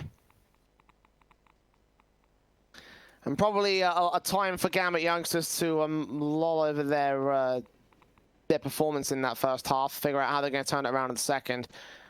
You know, again, with their T side being there, could be their opportunity to strike back, but at the same time, it could be Fate's opportunity to just close it down immediately. Like, you know, for the most part, it's the CT side, a CT-sided map for most teams, and that also applies to Fate. So one good you know, pistol victory could put them directly within touching distance of the map victory. As you mentioned, that third map of Mirage still waiting in the wings for these two squads. And again, I'm thinking it's pretty likely at this stage, you know, given what the first half that we had there. Like, I had my skepticisms early on in the map up, but yeah, it's on the table now. Yeah, I can't see the betting odds right now, but I don't think they are in Gambit's favor one bit for this one. Again, though, online CS, anything can happen. You doubted Fate going into this one, and they ran away with it, stomped completely. Maybe Gambit youngsters have something up their sleeve for the T side.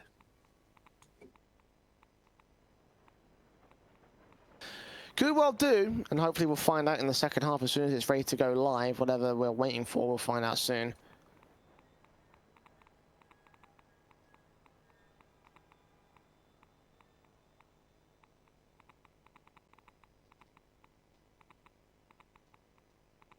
Okay, so we're currently waiting on a technical issue to be resolved on the on one of the team's side. They've got some TeamSpeak communication issues, and obviously you do need that to be you know, in check if they're gonna have a chance at holding their own. You know, obviously communication needs to be there in Counter-Strike, so it's just a moment again just to let them figure it out. Doesn't take too long to figure out TeamSpeak issues. Usually a TeamSpeak restart or you know, an otherwise sort of you know, just the client setup issue mostly. But fortunately, the issues are done, and we can get into our pistol round between Fate and Gambit youngsters here. If they win this pistol on the CT side, this map may well be over here. Absolutely. The pistol round not holding as much weight as it did in sort of previous versions or previous patches, but still very important, especially when 3 rounds is all you're working with. That used to be the entire pistol start bonus. So we'll be seeing what they can do here. Patrick holding the Ivy position, spotting one, not knowing there's 3 players there, but can definitely call out that there is presence on that side of the map. And they are playing pretty far back, except for Ivy, which is exactly where they're going. So all this utility gonna help them out. Rushing through the smokes with Glocks is not the worst idea in the world, but they opted for boosting over it instead, and that is not bearing fruit whatsoever. They are making their presence known, though. CT's deciding to back off. Longer sort of crossfires are preferred. Not knowing where they'll get attacked from other than Ivy, though. But let's see which way these aim duels go, and Patrick falls back due to the flash and missing some shots. Around Green Train now, Mar from Heaven trying to shoot them down. Nicky gets him by surprise. Patrick gets one as well for his troubles. Nicky the second, and Harn pitches in as well. All down to interns. Poop goes down, obviously, and we have another round for Fate. They really were starving for rounds in this one. Yeah, no, they were. It seems like this is going to be the turnaround for Fate. You know, definitely needed that pistol to get their comeback in against Gambit youngsters. Yeah, we'll be seeing, because now Gambit youngsters has to convert this round, right? What are they gonna do? Absolutely, yeah. But they're not gonna, because it's a full save, so they're just going for just win every single round. Maybe lose one, so it's an overtime. That's their plan right now. That grenade is going to be devastating. No! Blocker getting them as they run through the fire as well. And well, that's just analogy. That's just an analogy for this entire map, isn't it? Running through fire, getting wrecked on the other side. Fate. They got him in a chokehold, and Gambit youngsters does not know how to escape. 14-3. Fates have a buy up to contest against Gambit youngsters with one final chance to do something here in this map. But if they lose this one, I think we all know that how over it will end up being. AKs across the entire T-side board. Scout for Han, M4s, the Infamas's MP9, the nades coming forward, the incendiaries back and forth. And just the initial default plays coming in from Fate. At least Gambit youngsters are playing semi-passively right now to try and bait in the defaults, bait our utility, hopefully get a kill if they can, but quite honestly, with the situation being where it is, Gambit youngsters need to act aggressive and act first here to get an opener. Try and force the issue on the CT side because Fate are not going too aggressive here. Yeah, definitely a slow game coming in here. The T's just not getting anything. Again, last game, Fate was down this much. They didn't want to take, and no one was brave enough to take any sort of map control at all. This time it's Gambit on that side. Just playing very scared. Going after Patrick here, I guess. He only manages to get one, and Nikki goes in and picks up the second. Those are always fun to see, those pop drops. And we find ourselves in a 3v3 as Napkin finds one on the A side, finds a second. Looks like the rotate is going to be slow, but so is the plant, and they might be taking that bomb toward B, actually. And the CT so far away, they won't hear any of the action as it happens. So that's the thing about train. They can be anywhere, like in that sort of maze of trains. Right now, they just have to clear all those corners, and that's so time-consuming. Interns gets another one, and well, Blocker knows exactly what's up. Well, finally, confident round for Gambit youngsters here. It's taken a while. Seen a couple of good rounds on the CT side, but on the T side, a good start on the rifles. They've still got only a 2-round buffer to bring a massive comeback in against Fate, though. And you just got to wonder how long it's going to be, how long it's going to hold out for. You know, how many rounds they're going to be able to contest against. Will Fate be able to shut them down early on? Will there be a, will there be just one eco that just decimates the entire defensive line? Nothing to take out Blocker, ensure that the entire rifle setup from the CTs is taken away. Therefore, there might just be a half buy or an eco coming through from the Fate camp. Yeah, a much, much better stance here from Gambit youngsters because they needed this rifle round. They needed not only this rifle, they needed the rifle after the fact. They need everything going their way from here on. They want to continue with this 2-0. Yeah, but don't get your hopes up too much. Someone in chat said they bet on Gambit, and the team they bet on always loses, so it's not looking good for Gambit youngsters. If that high-tier analysis is anything to go by. Eco out with 2 Zeuses for Fate. Blocker and Han placed out to... Actually, they're both on the B bomb site here, on upper and ramp, so could see a kill against Super or Axel if they're not careful. But yeah. Rush out, kill coming in. Oh, no. No. Guys, not like this. Please, not like this.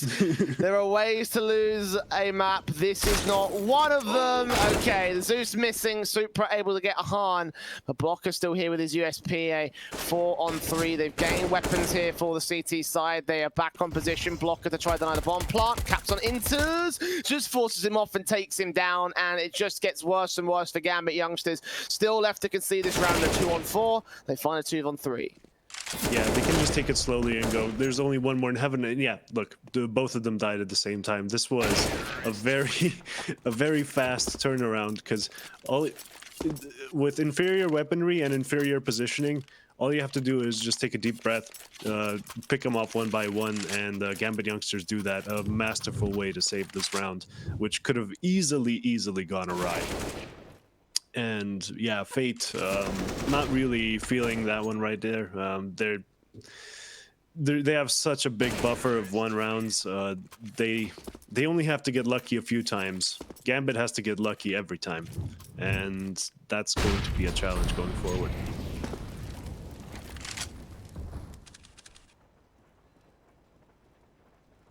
Right. rifles out for Fate, and look at Blocker already finding that opening kill. Straight down on Axel. And Deadman walking to a 5-on-4 here for the Fate camp. That's already not a good start here for Gambit youngsters. As you mentioned, they need to get lucky, they need to get good for every single round here. They can't afford a single misstep, else they are as good as done here in this matchup. At least in this map, and obviously the third map coming through. Yeah, So Mirage that looking may be- it's going to be more balanced, I think. Possibly.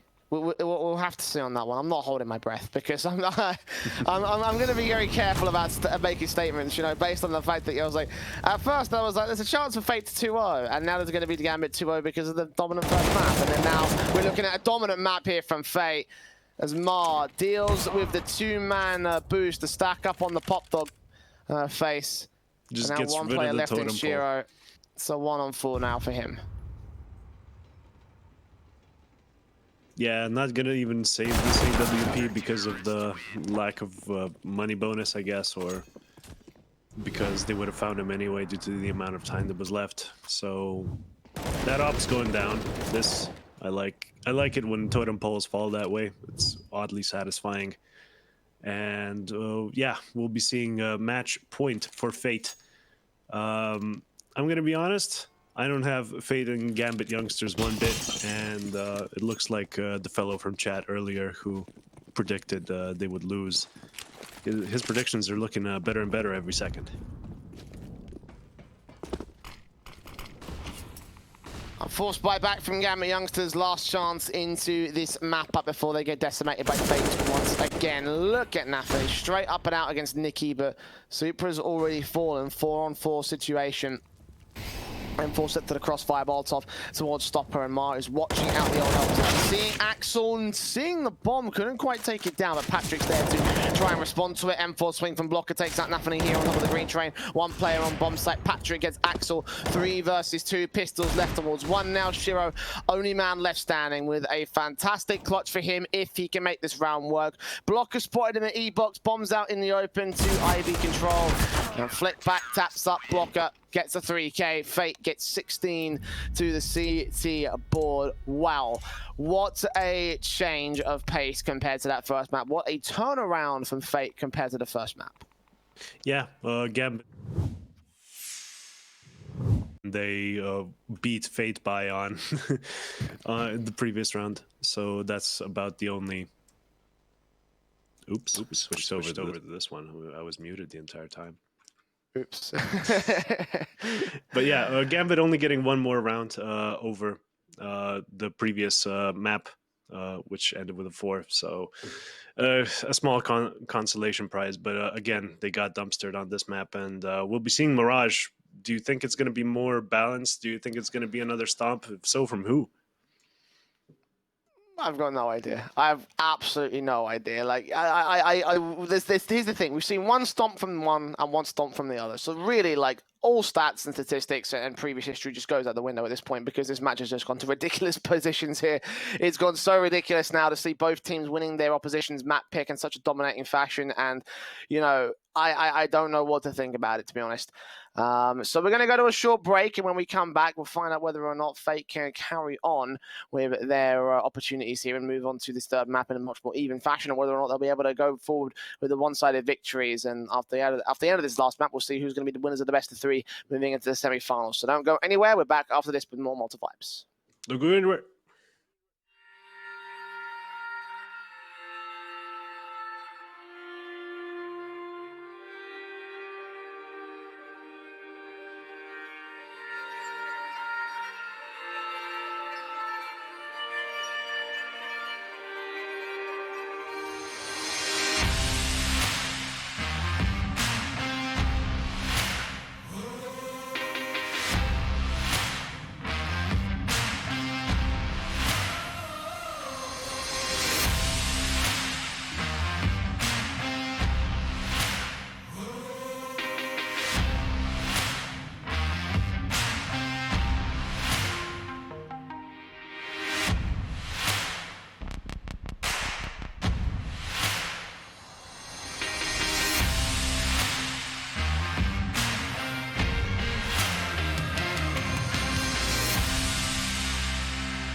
Nice shot.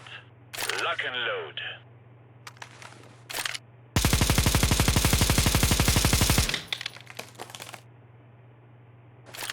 Wow, very good. Let me show you how it is done.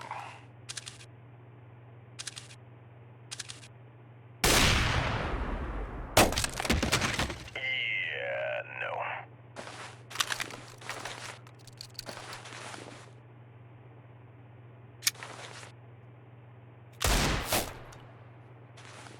Woo, damn! That was one of the best tickle fights I've been to.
And welcome back to Malta Vibes. Welcome back to our series between Fate and Gambit youngsters. And we have no idea what to say to this one. I'm going to be honest. It looked like it should have been a matchup, a 2-0 for Gambit youngsters, with a 16-4 victory on Inferno as such a dominating sort of scoreline. And then we saw Fate take the train. They went 16-5 on that map, on their map pick. And now we look to Mirage. And to be honest, like, I don't even know what the point of looking into any statistics or histories or anything like that is really going to be worth it, because like, what do you expect out of this one? We saw two very different teams coming out on two very different maps, and I just don't even know. I just don't even know what to expect anymore in this one. Yeah, I've been looking through the both teams' history on Mirage, and it's just a mishmash of like wins and losses against random teams. So, like you said, hard to get anything out of that. We did expect Fate to do well on Train, though. Statistically speaking, it's a very strong map for them. So maybe we can see the Gambit youngsters from the first map show up in the third again.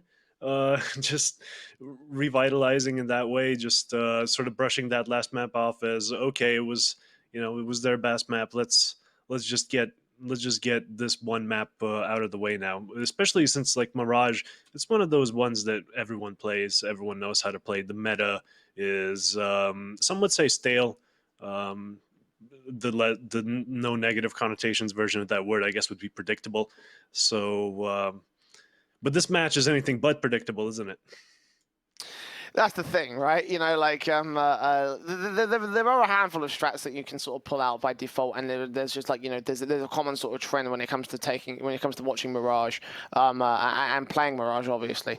But you know, like for these two teams, like again, you talk about the mishmash of previous results. You talk about the mishmash of various different results we've seen coming in this series. Again, like just considering what we've seen on the day-to-day basis, you know, and considering what we've seen on a map-to-map basis, like you just don't know where it can go from here. Like you can pull all the stats you want, you can pull all the history you want, but at the end of the day, like both teams have shown some fantastic but also shoddy performances over the course of this best of three. So like, at this point, I'm just throwing predictions out the window. I don't know which way it could go. It all comes down to who gets to get a better start. It all comes down to who gets the momentum and who seems to be showing up on their actual favored half. And also just I would still give the edge to Gambit youngsters, despite what we just saw. Like even in the rounds that they lost, certain players just sort of showing up with some insane shots. What was it, Supra, I believe, with those deagles. If you can bring that out, you can win any map imaginable. But yeah, this Mirage is certainly going to be a spicy one. We can see here. I think that I think that this one will be interesting on the basis of just like, you know, curiosity's sake and morbid curiosity more than anything else. You can sort of see the comparison between the two top fraggers of their respective teams. So you know, you highlight Supra. Personally, I wanted to highlight Axel and seeing what he could do. And he is overall in this series fragging better than what Han's doing. But again, Fate just looking a little bit more consistent in that last map. And we'll see whose consistency will come to the fold here going into our final map of the best of three. The knife round is about to go live here for Mirage in this one. So a reminder, of course, to you all that Malta Vibes is brought to you by Gaming Malta, of gaming excellence. And let's see how far this show will go.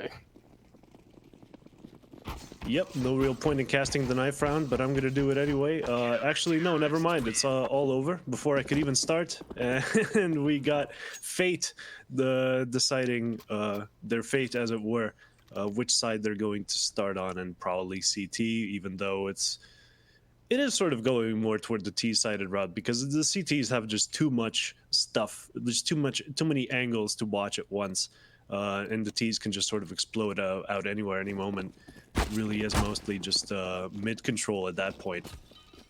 And I hope Gambit, if they stay on the T side, will take that mid control nicely. Not on the pistol round though. Not much you can do against USPs. Pistol rounds have been very contentious between these two teams because it looks so good for Gambit youngsters on their map. So they won 2 for 2 over on the Fate map pick. Flashback to that one knife kill though. It just reminded me. That was stupid. That was really stupid. I'm not gonna lie. But knife round has come through for Fate. They can choose their side. I imagine they're going to go CT. A lot of teams tend to go CT. Usually, like, it is a bit, it's a weird sort of map because, like, you know, a lot of the times it can be T-sided if you have a good T-side basis. So in that respect, I would kind of favor GAMBIT youngsters. But you know, I'm not throwing anything. I'm not throwing a prediction out there just because I don't know. I genuinely have no idea how to feel about this. The choice of side has come through from Fate. They are on the CT start, so expected to see the defensive come through. Let's see how they'll handle it on pistol.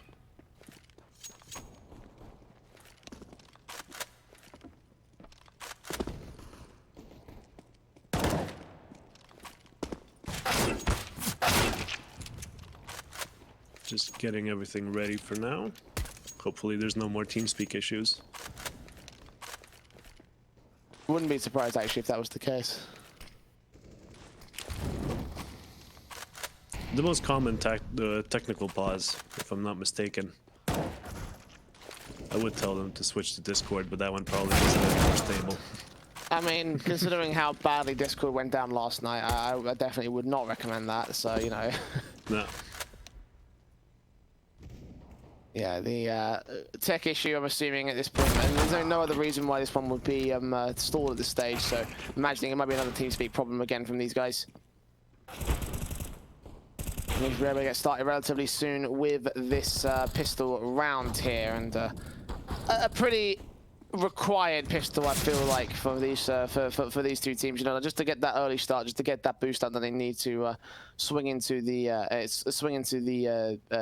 the map with. I think they just need to find some sort of, you know, major advantage to kick off, because it feels like once they get the momentum going for these two teams, that they just don't stop. We saw the pistol go the way of GAMBIT youngsters in that first map. We saw the pistol go the way of Fate in that second map, and then from there it just felt like there was nothing that they could do on the opposing sides to do the damage and to try and you know, try and come back or equalize there. Yeah. I just, like, maybe momentum is the wrong word, because it didn't feel like it was just straight up momentum and confidence that took both of these teams through their stomps. It was also just general map, I guess, knowledge, but just map control that they sort of confidently held all the time. Very obvious when one team was more sheepish, just not wanting to move anywhere. We saw that especially toward the end, where it was pretty much where the maps were pretty much over.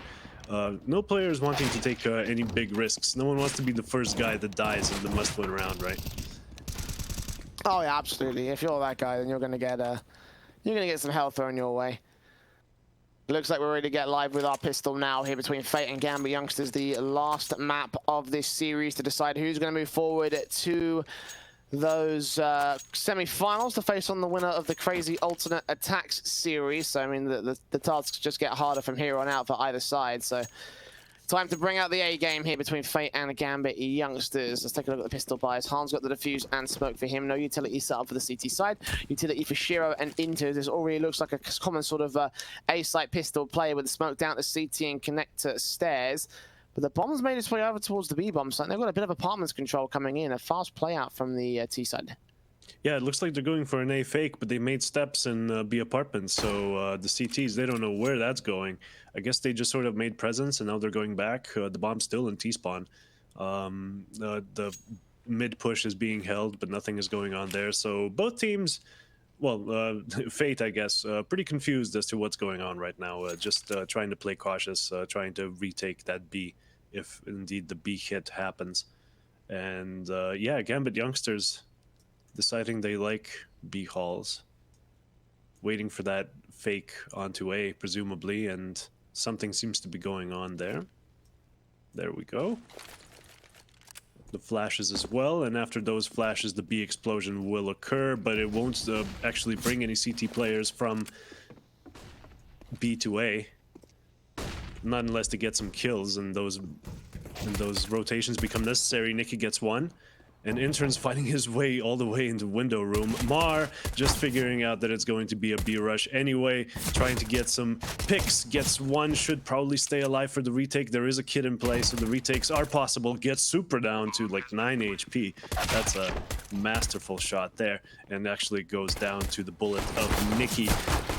Exile going down as well. Exile, sorry, goes down as well, and a flawless retake from Fate. Now 5 players alive. The CT side getting well off on the pistol round. So we're going to see our odds from Loot Bet still favouring Gambit youngsters despite the disaster of a second map. And of course, if you still want to take advantage of our 10 free CSGO spins and your €100 bonus on your deposit, then you can go and click the banner under the Twitch channel to go to Loot Bet, our betting partners here for Malta Vibes. Bomb plant for Gambit youngsters will also see the eco come through so they can buy some rifles going into round 3. It makes sense.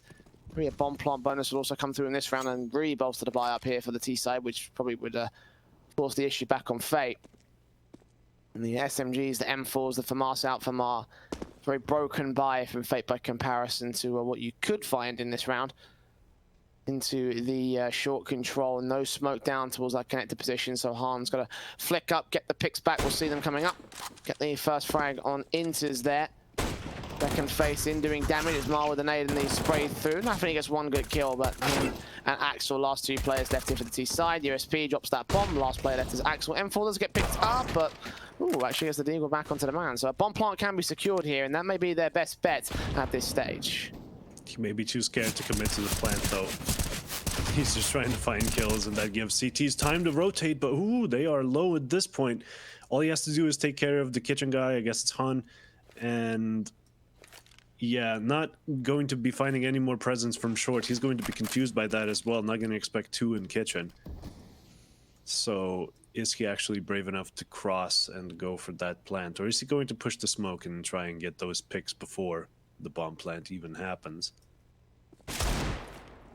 Tries to get one on the crossing, gets picked through the box. That is a spammable box, but not very well. And yeah, the scout probably has a bit more penetration power in that respect. 2-0 for Fate.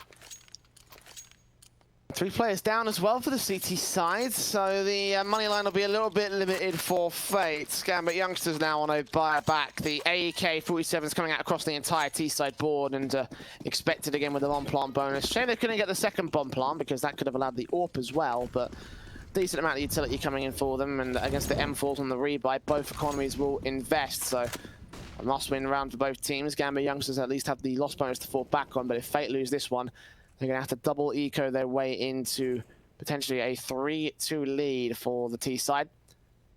Axel will take first face out here to the apartments, hoping to see the first man out here. These smokes down from Nikki as well.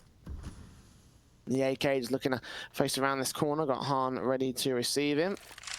Not looking the right way. He thinks he's safe. Axel. Oh, this could be so much for Han. Is he going to go for the knife? Is he going to go for the knife? He's going to. Oh, he's going for the knife. He almost turns around. There it is. Unbelievable. I can't believe Axel made that mistake. Oh, he turned around as well for like half a second. He didn't see him. Must be playing 4x3 resolution or just wasn't expecting someone to be there. Therefore, you know, he doesn't get perceived. Mar gets the trade, as it were, but whew, that was dicey in apps. Oh man, that is just not acceptable. I think like you have to check that corner. That you know the CTs can push up the apartments that far, but not doing that. Axel will go down. Nafany and Mar will find trades back and forth. Got Super to fall next up to the T side. 4-on-3 advantage for Fate as they make their way up towards the A side. Plant can't be secured just yet. It's making its way up the side, but Nafany drops, and now it's all left to 2, left to 1, and Patrick doubles up all in all. Inters and Shiro down to the man, and a 3-0 start here for Fate. Yeah, when you get a good round start like that, pretty much nothing you can do to save it at the end, except win those duels. And yeah, just a masterclass from Fate in this round, and a must-win round for them. They had no economy and they had no loss bonus, so that loss would have been catastrophic. One of the worst parts of the economy sort of redo is that those kinds of things can happen, but all in all, they have dodged that bullet, and Gambit youngsters finding themselves just with some deegs, just looking for some picks. If they could get like 3 kills, damage that CT economy, Fate would be still kept on their toes, but if they do nothing, Fate might run away with this one, get that all-important momentum, and Blocker picks up Supra. So Supra's with a bit of a useless death in underpass. Blocker, though, picks up the 2. Maybe he would have gotten 1 deeged in another universe, but not in this one. As Nafni, the last alive, just trying to get a better gun, finds the M4, and now he's a bit of a stuck man at this point. M4 at least in his hands, but Bob out to the top of mid.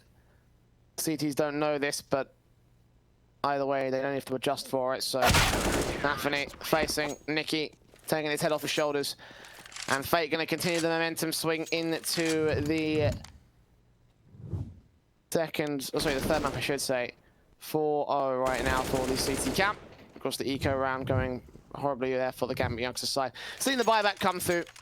Let's see whether the rifles and the AWPs out will be able to do the damage here for Shiro. Han's got one back over to the Fate side, and he's going to play into the mid position, it seems.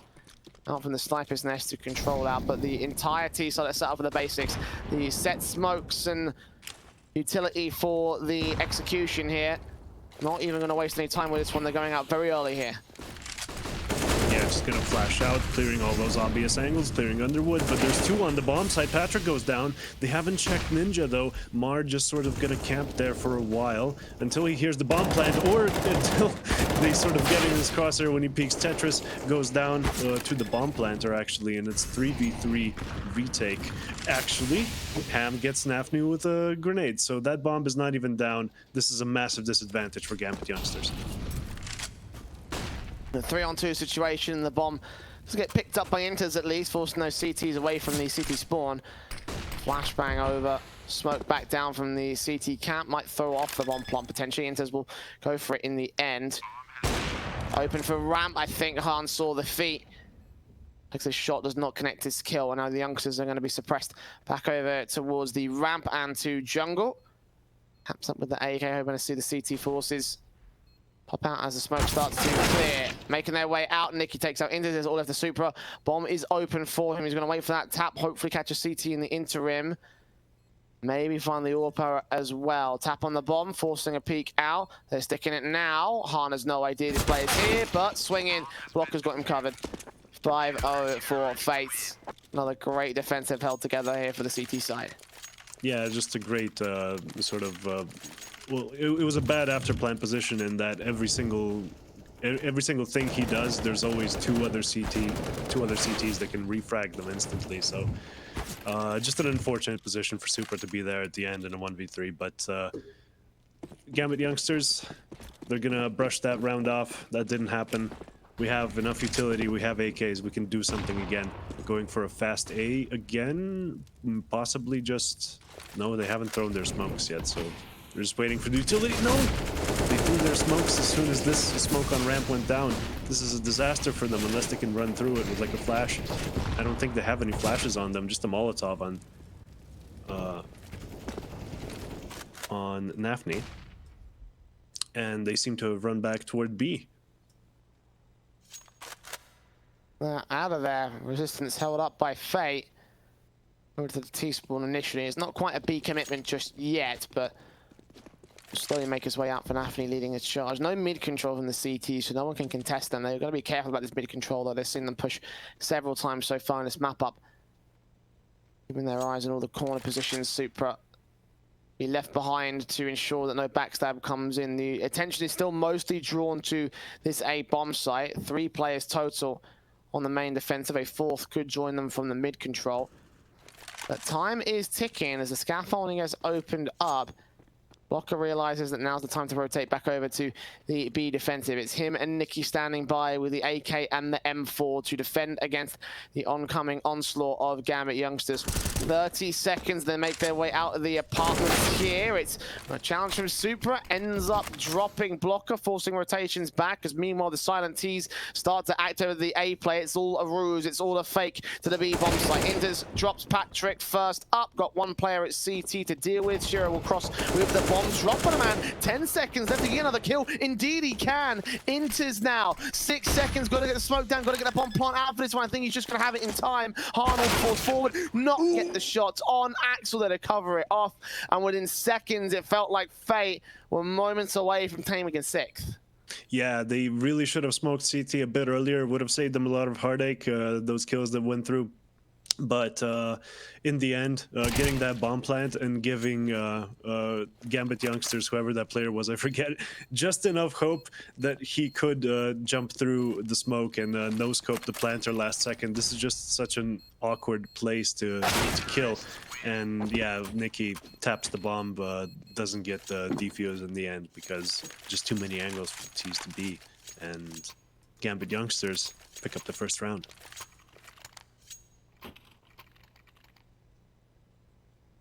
There we go. Is this going to be the start of better things, or is it just going to continue the way of fate? Is this just a blip on the radar for this T side? That is the question. Orps out for both sides once again. Gambit youngsters with a big victory, of course, to bolster their bye. Could be susceptible to a reset here if Gambit can't get this next round. Fate. Upset, good shot from Hahn, finds the first, sees the second as well, almost lined up the collateral, but a little bit off position there for the T-side face. They have the stack control top of mid now, and keeping his slow but aggressive defaults from coming in. Yeah, just going slowly, taking that mid control, and we haven't really seen that much mid sort of contestment so far. They went for straight side executes. Looks like they're going to be pivoting toward a more default setup. And some presence in apps. Nicky on the very aggressive sort of position. Next seal seeing... No, he didn't see him cross, so he's not holding that one specific angle. This could end in disaster for Gambit if they just peek from balcony. Han spots them, and the wide peek comes in. Nicky sees one more on short, doesn't swing wide enough to get the other one in apartments and gets shot down for it. The bomb plant looks like it won't be coming down because Mar was already on site, and this round has completely fallen apart. Shiro, will he save for 24 seconds? No, he will not. Patrick gets him, and this is going to be a disastrous round. Looks like this is going the same as Train so far, man. Well, disaster for the Gambit youngsters start, but hopefully not disaster for you if you go to hellcase.com, where you can get yourself some sick skins and open up some sick cases. Of course, the codes were on screen a moment ago, Malta V and Malta V15. Some bonuses as well, hopefully to turn the tides to your favor, but... Gambit youngsters back to the half by the tides, most certainly not in theirs. As you mentioned, very similar to how things started off on Train, with that one round coming into the rifles, the response from Fate, and now the awkward half buy from the T's. And we've got Fate set up pretty nice and aggressive for this one. The smokes and sets will come out here to the A-bomb site player. Blocker's going to play anti-flash, 2 players out. They do drop their wireless first CT. Blocker gets 2. Nafany trades it back. Hahn there with the AWP at the back of the bomb site behind Danger Box. He's got a player with point blank position. Oh, the Tech 9 couldn't even land his shot, blinded by the flash. Shiro turned it to a 2-on-2, and Inters does get Hahn down to 2-on-1 now. It's all left to Mar with his backstab. I think he was heard there by the Orpa, peeking from the pistol. Inters will take his face. M4 sprays awkward, does not line them both up. And Gambit youngsters with their execution actually managed to pull the round back. Yeah, that one was looking scary at the end there. Just one, if one spray transfer connects there at the end, we're talking about a completely different round. But just playing aggressively against a buy you know is going to be just mostly Tech 9s. Not sure why it would play that close, but it does work out for Fate. And I mean, it does work out in the beginning, but Gambit youngsters obviously getting it in the end, and a clear economic lead now, as the CT's economy is, even with such a lead, very fragile.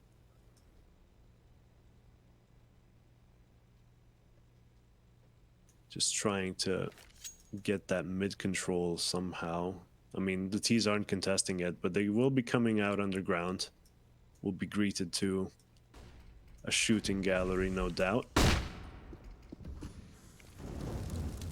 As noise starts happening on ramp and action starts to ramp up, Super and Mar get one for their troubles, Axial with another one, Nafni, and we find ourselves in a 3v2 with two T's being low HP, so it could still be doable if the CTs decide to go for it, and they seem to be doing just that, going towards CT. Oh, missing the... Yeah, that would have been a round-winning shot right there, and instead Blocker gets blocked by enemy bullets while trying to enter A, and yeah, Patrick left in a hopeless situation with a Molotov burning behind him. Gambit youngsters win that one. I mean, they had the guns advantage, so I guess it was predictable, but still nice to see. Good effort there from Faye, but I think it may have been more valuable to save those AKs. I mean, the buy is still not going to be available here in round 10, so pistols out, basics in check. Got a HE from Han and a smoke out for him, so that's the entire utility set up for the CT side on one man. Another smoke imported by Blocker at the last second, but aggression from Min going to come through, mostly uncontested by Fate. Works out the sniper's nest, Super making his way in. Blocker and Patrick here for contact, and that's an easy headshot for one and for two. Third and fourth frags also falling towards the short position, so easy clean up here for Gambit youngsters. Han left alone with his back's turned to the T-side players from Rab, so yeah, he's basically sandwiched and isolated. This will be a fourth for Gambit youngsters. A nice little comeback. I was getting worried there. It was starting to look like the last map Train, where Fates just sort of ran away with it completely from the beginning. But yeah, Gambit getting some rounds in, getting some economy, and look at that. After a full buy, they still have like 7,000 on two players, with everyone else having a healthy economy as well. So Fate is gonna have to start doing some econ damage if they're not going to be winning these rounds. Racking up a losing bonus of their own though. And we see just a mid contest for now. One player is pushed up in Palace, so that's a limited amount of information they're working with right now. Patrick going to see if there's anyone lining up smokes for A, while everyone else is working ladder room, for example. Mar, very awkward position, and that grenade actually gets him. Nikki gets Nafni as well, so Nikki here trying to hold B, does not. Not getting the other one, and Interns goes down as well. So Shiro, last man standing with the op, not really going to have much of a chance here. But hey, there's always next round. I would still save this AWP. It's worth a lot more than what you get for dying, and given the healthy economy as well, he can at least drop another player with his $8,000. Yeah, good spot for him to just hold on to this, and usually you would ill-advise the safe call from the T side, but as you mentioned, the economy state being where it is means that there's no worries for Gambit. I mean, there's an argument to be made that maybe Shiro should just go ahead and push it and see what he can do, maybe get some kills, maybe win the round on a serious clutch. But, you know, it depends on how worth it you feel it is for the Gambit youngsters. And he's going to reposition back towards market, maybe peek in, maybe find the likes of Han or Naught v or Battle. Turn towards that sniper's nest though, because Patrick, seeing him, is he going to go for the knife? After time knife, after time knife. No, Han's going to take the face in. He should have called it out, man. If he had gone passive, if Han had fallen back, not only could they have taken the knife, they could have taken the AWP and forced a rebuy from Shiro, seriously hurting the economy of that T side. Yeah, Patrick is livid about that one. He was just looking at the bar like, what? That was my kill. Like, just no world where that should have been just a straight up kill like it was. But you know, missed opportunities. Gambit still with the advantage economy wise. But we'll see what Fate can do on this one. Contesting middle actually, Mar on short.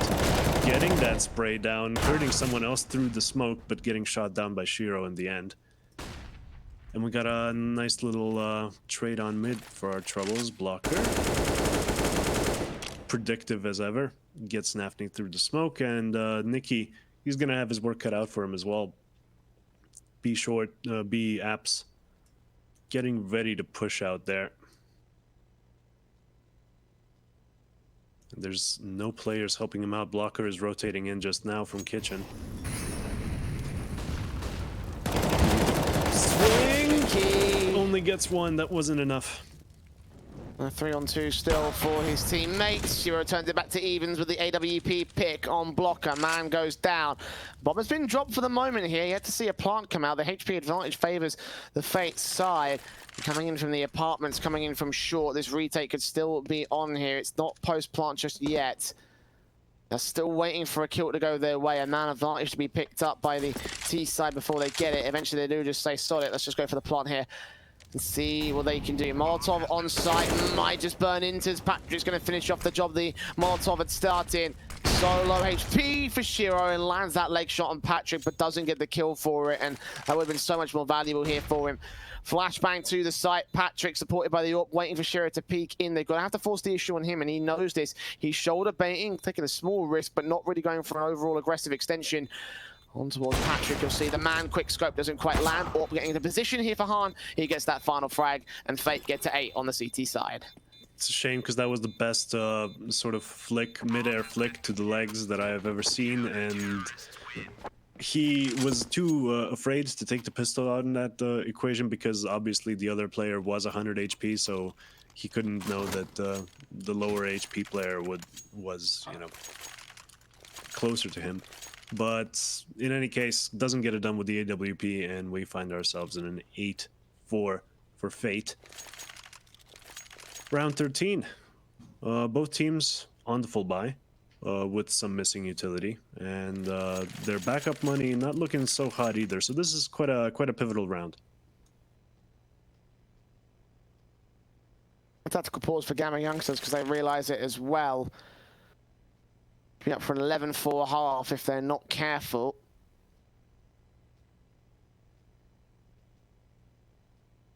So the heavy investment here from the AWP, the AKs on 3. I think Nafany's got just this Deagle alone.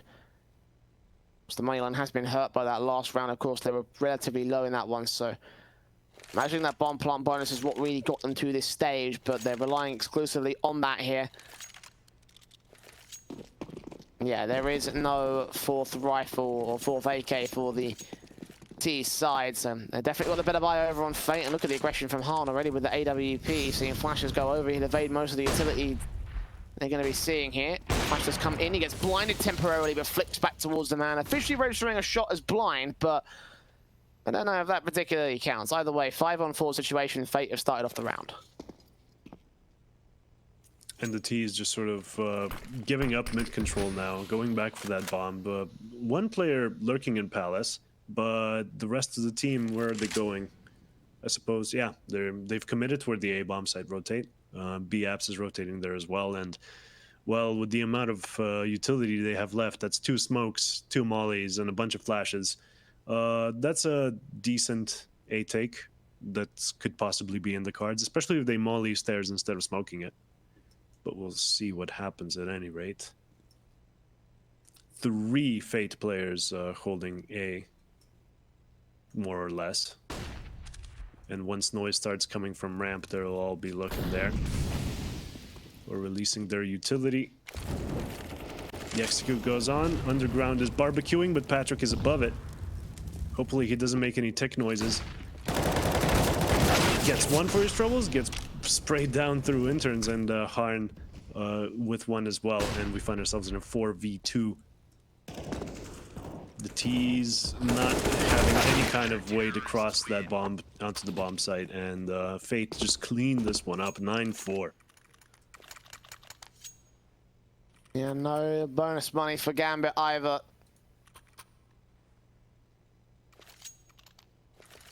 Probably going to be an eco coming in for this T side to get the buy up in round 15. That's their best bet. That's all they've really got to work with.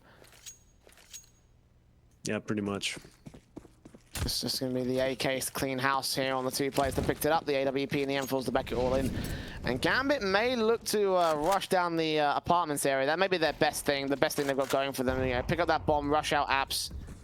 They had a flashbang, maybe use that to sort of blind them off. They don't, but either way, just go straight in for a bomb plant. Maybe at the palace position as well as another viable task here for the youngsters. Get the extra money to go into the buy-up with, because this round is going to be a lost.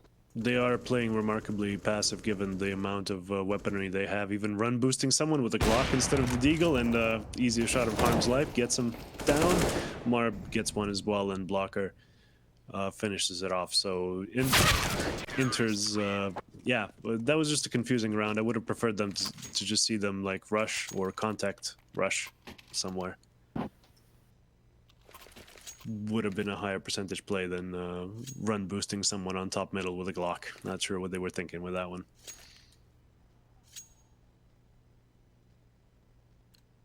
Round 15, seeing AK's come back out with the full sets of utility here. No AWPs, was what the bomb plant could have secured here, but alas. Back to the basics. These set smokes coming in for GAMBIT youngsters one more time here in this half to get themselves a fifth potentially. Look at Patrick and how aggressive he wants to respond to this with as well. Super ready, rounds that corner, spray goes all good, but Patrick wins it out, just about gets away alive. 12 HP for the man.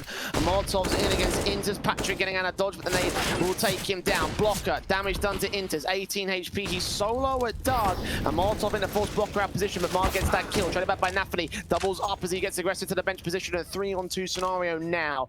GAMBIT youngsters have just about secured the bomb site, but they've still got Nicky to contest them here, and Han's got a backed up against him. Nicky gets Nafany down, and Axel will force a rotation. They are going to rotate back out towards Market. This orb could still get to position to deny the bomb plant in time, but Shiro crosses successfully and uncontested here. So 2v2 for the retake now. Fate up. In this last round, all is coming in, but the AK spray on the contact, leaving it all to Nicky on the M4. Spray back, Axel gets a double, and GAMBIT youngsters get 5 on the T side. Well, that's a strong start to the CT side half. Fate really, like, even though they lost this last one, 10-5, not too shabby, especially if they can pick up the pistol round on the next half. That would also be nice to see. Meanwhile, though, we can see the scores. Blocker with 1-3-3-7 on the scoreboard. Nice. Mar obviously carrying there with the 18-10. And a bit underwhelming on the GAMBIT youngster side. Honestly, that's how you describe that last map as well. Underwhelming from GAMBIT youngsters. Not even on their T side were they able to crack what they had on Inferno.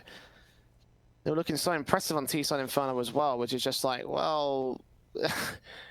What happened now? What happened since then? This side just to fall off the edge of a cliff. It feels like Fate have had control from the word go since that second map. And 5 rounds to the difference here. Fate going into their T side half, and GAMBIT youngsters better post up a much better defensive, else this is going to look to get real awkward real quick here. Yeah, it'll be interesting to see what they do on the pistol round, because essentially you can stack a bomb site, but do you really want to have a 50-50 situation going on when you're 5 rounds down?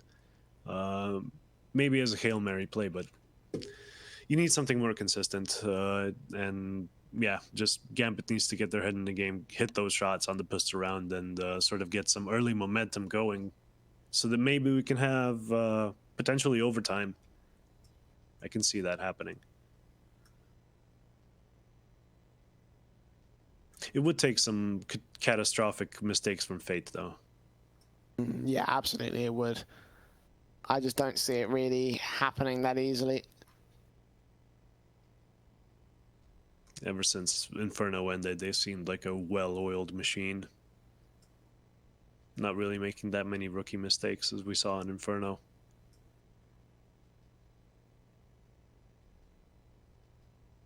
Yeah, Fate right now looking like they are in the best position to win the matchup outright here. One good pistol, and that probably sets them up for the rest of the map up here. GAMBIT youngsters, I think they really do need to get this CT defensive in. They need to start with that pistol round. If they can't do that, then I feel like we're going to have a major set of problems going forward. Imagining we're also back on the tech issues here for the halftime break. I mean, it's still a chance for them to discuss things because, again, you know, it makes sense for them at the moment to figure out the tactics and the strategy going into this second half. Yeah, They are on the verge of defeat at this stage. They haven't really been using timeouts, have they? Or did I block Not them out of many, memory? no. I've only seen like 1 or 2 coming out over the course of each map. So, you know, it's not exactly been the, you know, the most sort of like, you know, for what's the word? The most abundantly used resource they've got at the moment. Speaking of abundance on the odds there, you can see that finally Lootbet has shifted their minds. They've gone to the favor of fate. And again, make sure you get involved in those odds by clicking the banner under the Twitch channel. Of course, getting your bonus 10 free CSGO spins and 100 euros deposit. As Fate to the T-side pistol set themselves up for the apartments play here. And yeah, middle completely controlled. Axial going to get that headshot onto Nikki. He is very low while his top mid is being covered, and those two aren't going to be much trouble. In fact, the CT should probably back off, take the numbers advantage where they can get it. Inters, though, giving that numbers advantage away, and we find ourselves in a 4-4. With 2 CTs already covering B, I don't think they'll be expecting this many players to have rotated this quickly. But we will see. One of them being backside, like exiting kitchen that fast, not very common. One That bomb finally going down. Secured. Shiro just comes out and denies the man there. 4 versus 3 situation. Patrick back towards the bench area, tapping up with the block here, trying to take out 1 or 2 or 3. Khan gets the kill on Axel and doubles up on Nafany here. USP picked up for the T side, but Super and Shiro now leave it all to the man back over at Truck, and Shiro rounds that corner, gets the headshot in. So Gambit youngsters, there you go. Bit of a scrappy retake, but it works out well enough for them. The pistol goes their way. Yeah, and this is the kind of momentum you need early on, right? I mean, it's going, like, let's say that if we win the next one, it's going to be 7-10. That's a lot more doable than 10-5. Just from a psychological perspective, it's a lot less daunting of a task. And not the biggest of comebacks if this happens to happen by any means. They did get, like, a decent amount of rounds on the T side. Decent as in they're still in the game, and we will see what they can do on this round, having the guns advantage. Middle just going to be shoulder peaked, not fully contested yet, as they wait for pushes from either extremity of the map.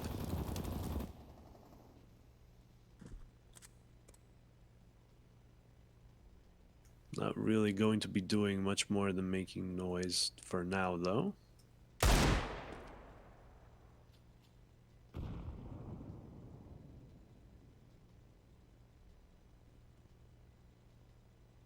And finally finding themselves toward connector. Going toward that A bomb site, and Shiro, ooh, ticket booth. He might turn around at just the wrong moment to look at connector and then get punished, but he didn't. Shiro gets the kill, and Axial also on short, and now Nafany falls. Yeah, hold on. the T's have turned this one around. It's a 2v2 now, but as I say that, Axial gets the bench angle, and Harn going to have to hide himself. At least he has a smoke to work with. At least the CTs have to have like a question mark about where he can be other than just the standard ninja position. And those bullet tracers get visible in the smoke, and he gets shut down immediately. Gambit youngsters picking up the second round. A lot dicier than expected, but they get it done.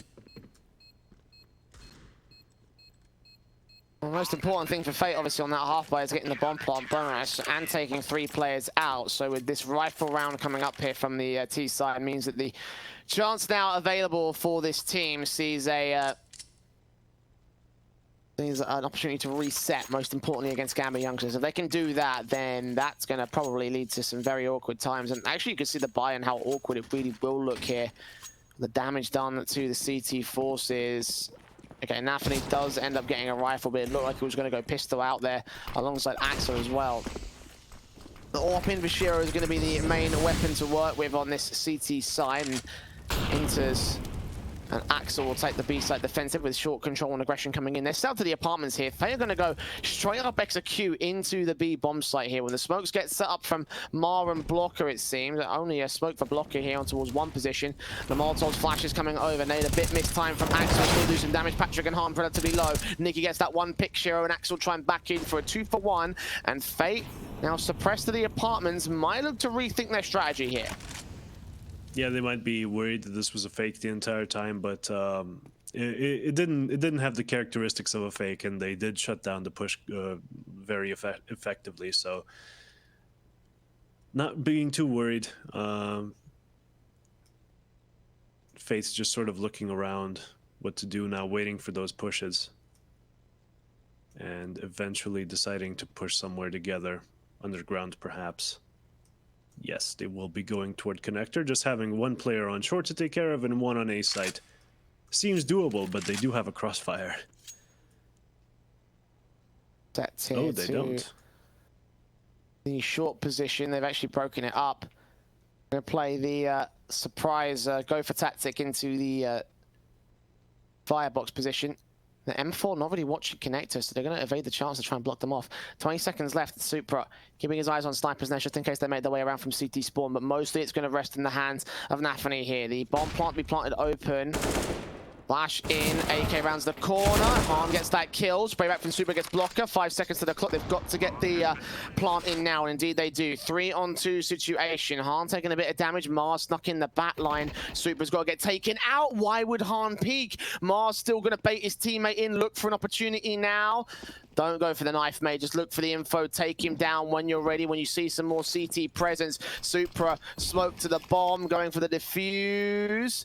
You're going to see several take out. Axel turn to the second as well. And the AWP suddenly in a one-on-one. They thought they had it won, but he's back on with the kit. Picked up, tapped it once. Mars not going to take that face. He knows he's got time on his side. He knows he's got the round to his favor. And he does tag damage. May catch Shiro in the bomb explosion. Takes him down in the end. Will go up in flames, but a fantastic round from Fate nonetheless. Just a fantastic round from beginning to end. Like, the way they took that A side was pretty much flawless, and the way they played the after plant even more so. Getting those kills, just like the late flank that saved them, spectacular work. Though Mar did die on the bomb site for no reason. He could have been like another distraction for the CTs to preoccupy themselves with while the flank is coming in. But either way, Fate get the round, and Gambit youngsters starting to feel a bit shaky. Their economy is completely in shambles, and their guns and utility are nothing to brag about.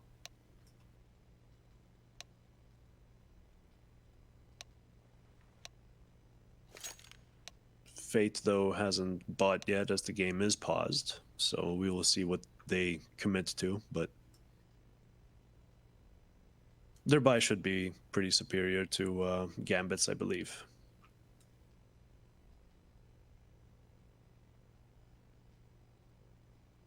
A tactical pause coming into a technical one, so I can imagine that the decision has been made and the issue rests on Blocker and Nicky.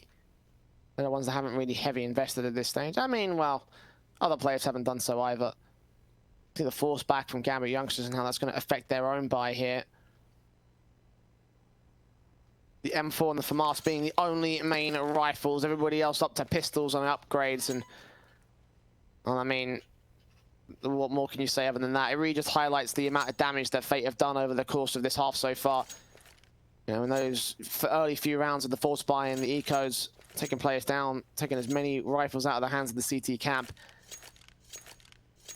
And it's one of the common things about Counter-Strike with the new, well, I call it new, it's relatively old, but the newer sort of loss bonus and pistol sort of loss bonus. What's the word I'm looking for? The new pistol loss bonus system, the economy game. You know, if you win the pistol, sure, that gives you the bonus back over. Or if you lose the pistol, it gives you the bonus to reforce buy. But if you win the round after that, after they've won the pistol, and they're back to first round loss bonus. So the fact that they've lost those first couple of rounds, they've got it back on Gambit youngsters. They forced the buys up over and over again. They've got to go double eco here just because of the economy state of the CT side. Yeah, just racking up that loss bonus to get it high enough to get a buy. And yeah, the economy changes, they have been favoring the T's so far. I believe the whole meta has shifted more toward the T side, and just because of what you were saying before. So if we're just working with that info, Fate have this one in the bag, but we will see if Gambit youngsters manage to break their economy back. Not likely in this buy, but it might happen. A little bit of mid-contestment. Nothing too direct, though. Just throwing some utility over to scare the other guy. As the T's rotate back and are looking to go for a bit of an A execute. 3 smokes on the team. Should be enough. Info from the CTs, though, that someone is in Palace, and Shiro, brave man, looking for the person who's lining up the CT smoke, but doesn't manage to get him with the Deagle spray, and Harm gets him down. Now the cat's out of the bag. They were gonna do a execute, but are they committing to it? I think right now they have to just not make some noise for a while until the CTs start to doubt themselves, and then you can just execute anyway. Yeah, it's all down to timing from here. Like, you know, they've got the smoke set up, so they're basically committing to the safe bomb site. They haven't moved a single inch, but there's still 3 players to contest against them. One of the rifles in Supra. Actually, both of the rifles. Axel's on CT with the M4 as the utility starts coming in. Smokes down, no connect to jungle cross. There's no CT cross dropped off either. Walker faces in Supra, falls. M4 swing from Axel, gets 1 pick, does damage to the second, gets that kill as well. 3-on-3 situation. Mar taking out Nikki as well. I think that TK may have cost them a little bit. 1-on-2, the economy will get hurt by Fate, but not as much as Gambit, it seems, unless Inters can secure this next clutch. 5-7 up for him. He makes his way out slowly and quietly. Han jump facing, not giving up the info. He suspects Tetris to be a position now he's seen. Out taps up, Han takes the kill, and 3 kills to his name. At the very least, Mar was able to connect to CT in that crossfire, but taking Nikki down again is going to hurt the economy. The rebuy from 3 of the T-side forces. Gambit youngsters will have to go to eco, but any damage they get in this next round is going to be a plus. Oh, definitely. And just what are they even going to buy on this one? I guess just a full eco. And yeah, 3 Mac 10s versus a full eco, that spells disaster. This is going to be just a fast A explosion if I'm reading it correctly. Blocker sneaks a little bit, but gets back on that rush train. Mac 10s on the stairs. How many can they pick up? None, because the smoke started covering them up. And yeah, Blocker and Nikki getting their own kills. Patrick still spamming the smoke horn with the Mario kill. Gets the double into jungle and stairs, and now just interns left with the USP. Not much he can do, especially against the Mac 10. Mac 10 is just a USP that fires very fast. Most of the kills coming in the Mac 10 as well, meaning the economy suddenly takes a big spike there for Fate. So they've got plenty of money to go with, and they can treat this round as a bonus round, in fact. They're actually in that good of a state. You can see the AKs coming in, the Mac 10s on 2. Han yet to invest, but Blocker and a Patrick will most likely not upgrade their weaponry. They can get any more frags out of this, and it's very likely they could do as well. Look at the lack of head Kevlar for Gambit youngsters. These SMGs in such a good spot for Fate, and look at how fast they're playing straight out of the gate. Patrick not wasting any time. Incendiary's back flashes go over, they run straight through the fire and the flames, and Axel will get 1 kill through trouble. Enters close, can't connect the spray on Blocker, 7 points of health, and he continues pressing forward at the market area. Axel still towards the corner of the site, gets himself a 2nd and a 3rd kill on Han. Blocker still an unknown entity, takes a frag on Supra, doubles up, triple overall with the M4 against Axel. If he gets a quadra, this will be absolutely insane. Blocker, are you serious? On for the ace now against Nafni, but finally he will get the trade. And where's the bomb? In the apartments, it seems. Mar have to pick that up, get it planted. A 1-on-1 situation, but Blocker doing so much work. Oh, and he's expecting him on A as well. That was such a letdown. If he was in kitchen right now, that cross would not have been possible, and maybe he would have gotten the kill.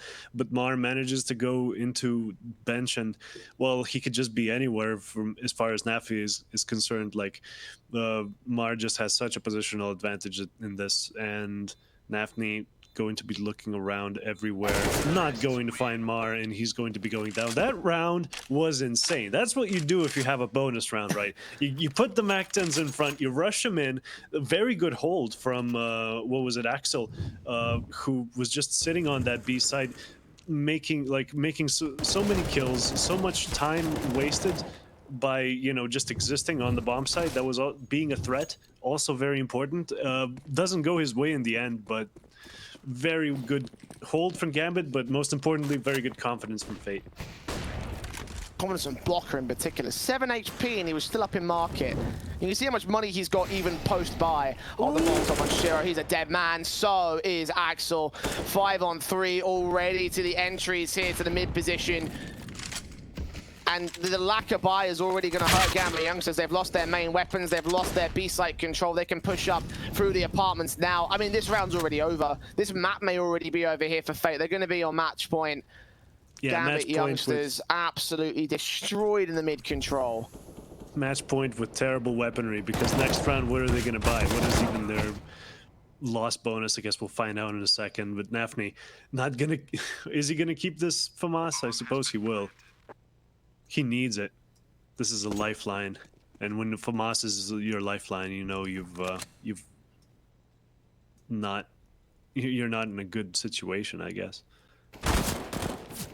Trying to get that 8K. Yeah, gets an exit. I guess. Ooh, the one bomb explosion could have moved that 8K now. No, it's not gettable. And Nafni will be taking a FAMAS into the next round as well, instead. Yeah, they're not going to allow him to get this. They've got the cross already locked here from the short position. Unless the explosion... No! Oh, Han. How could this happen to me?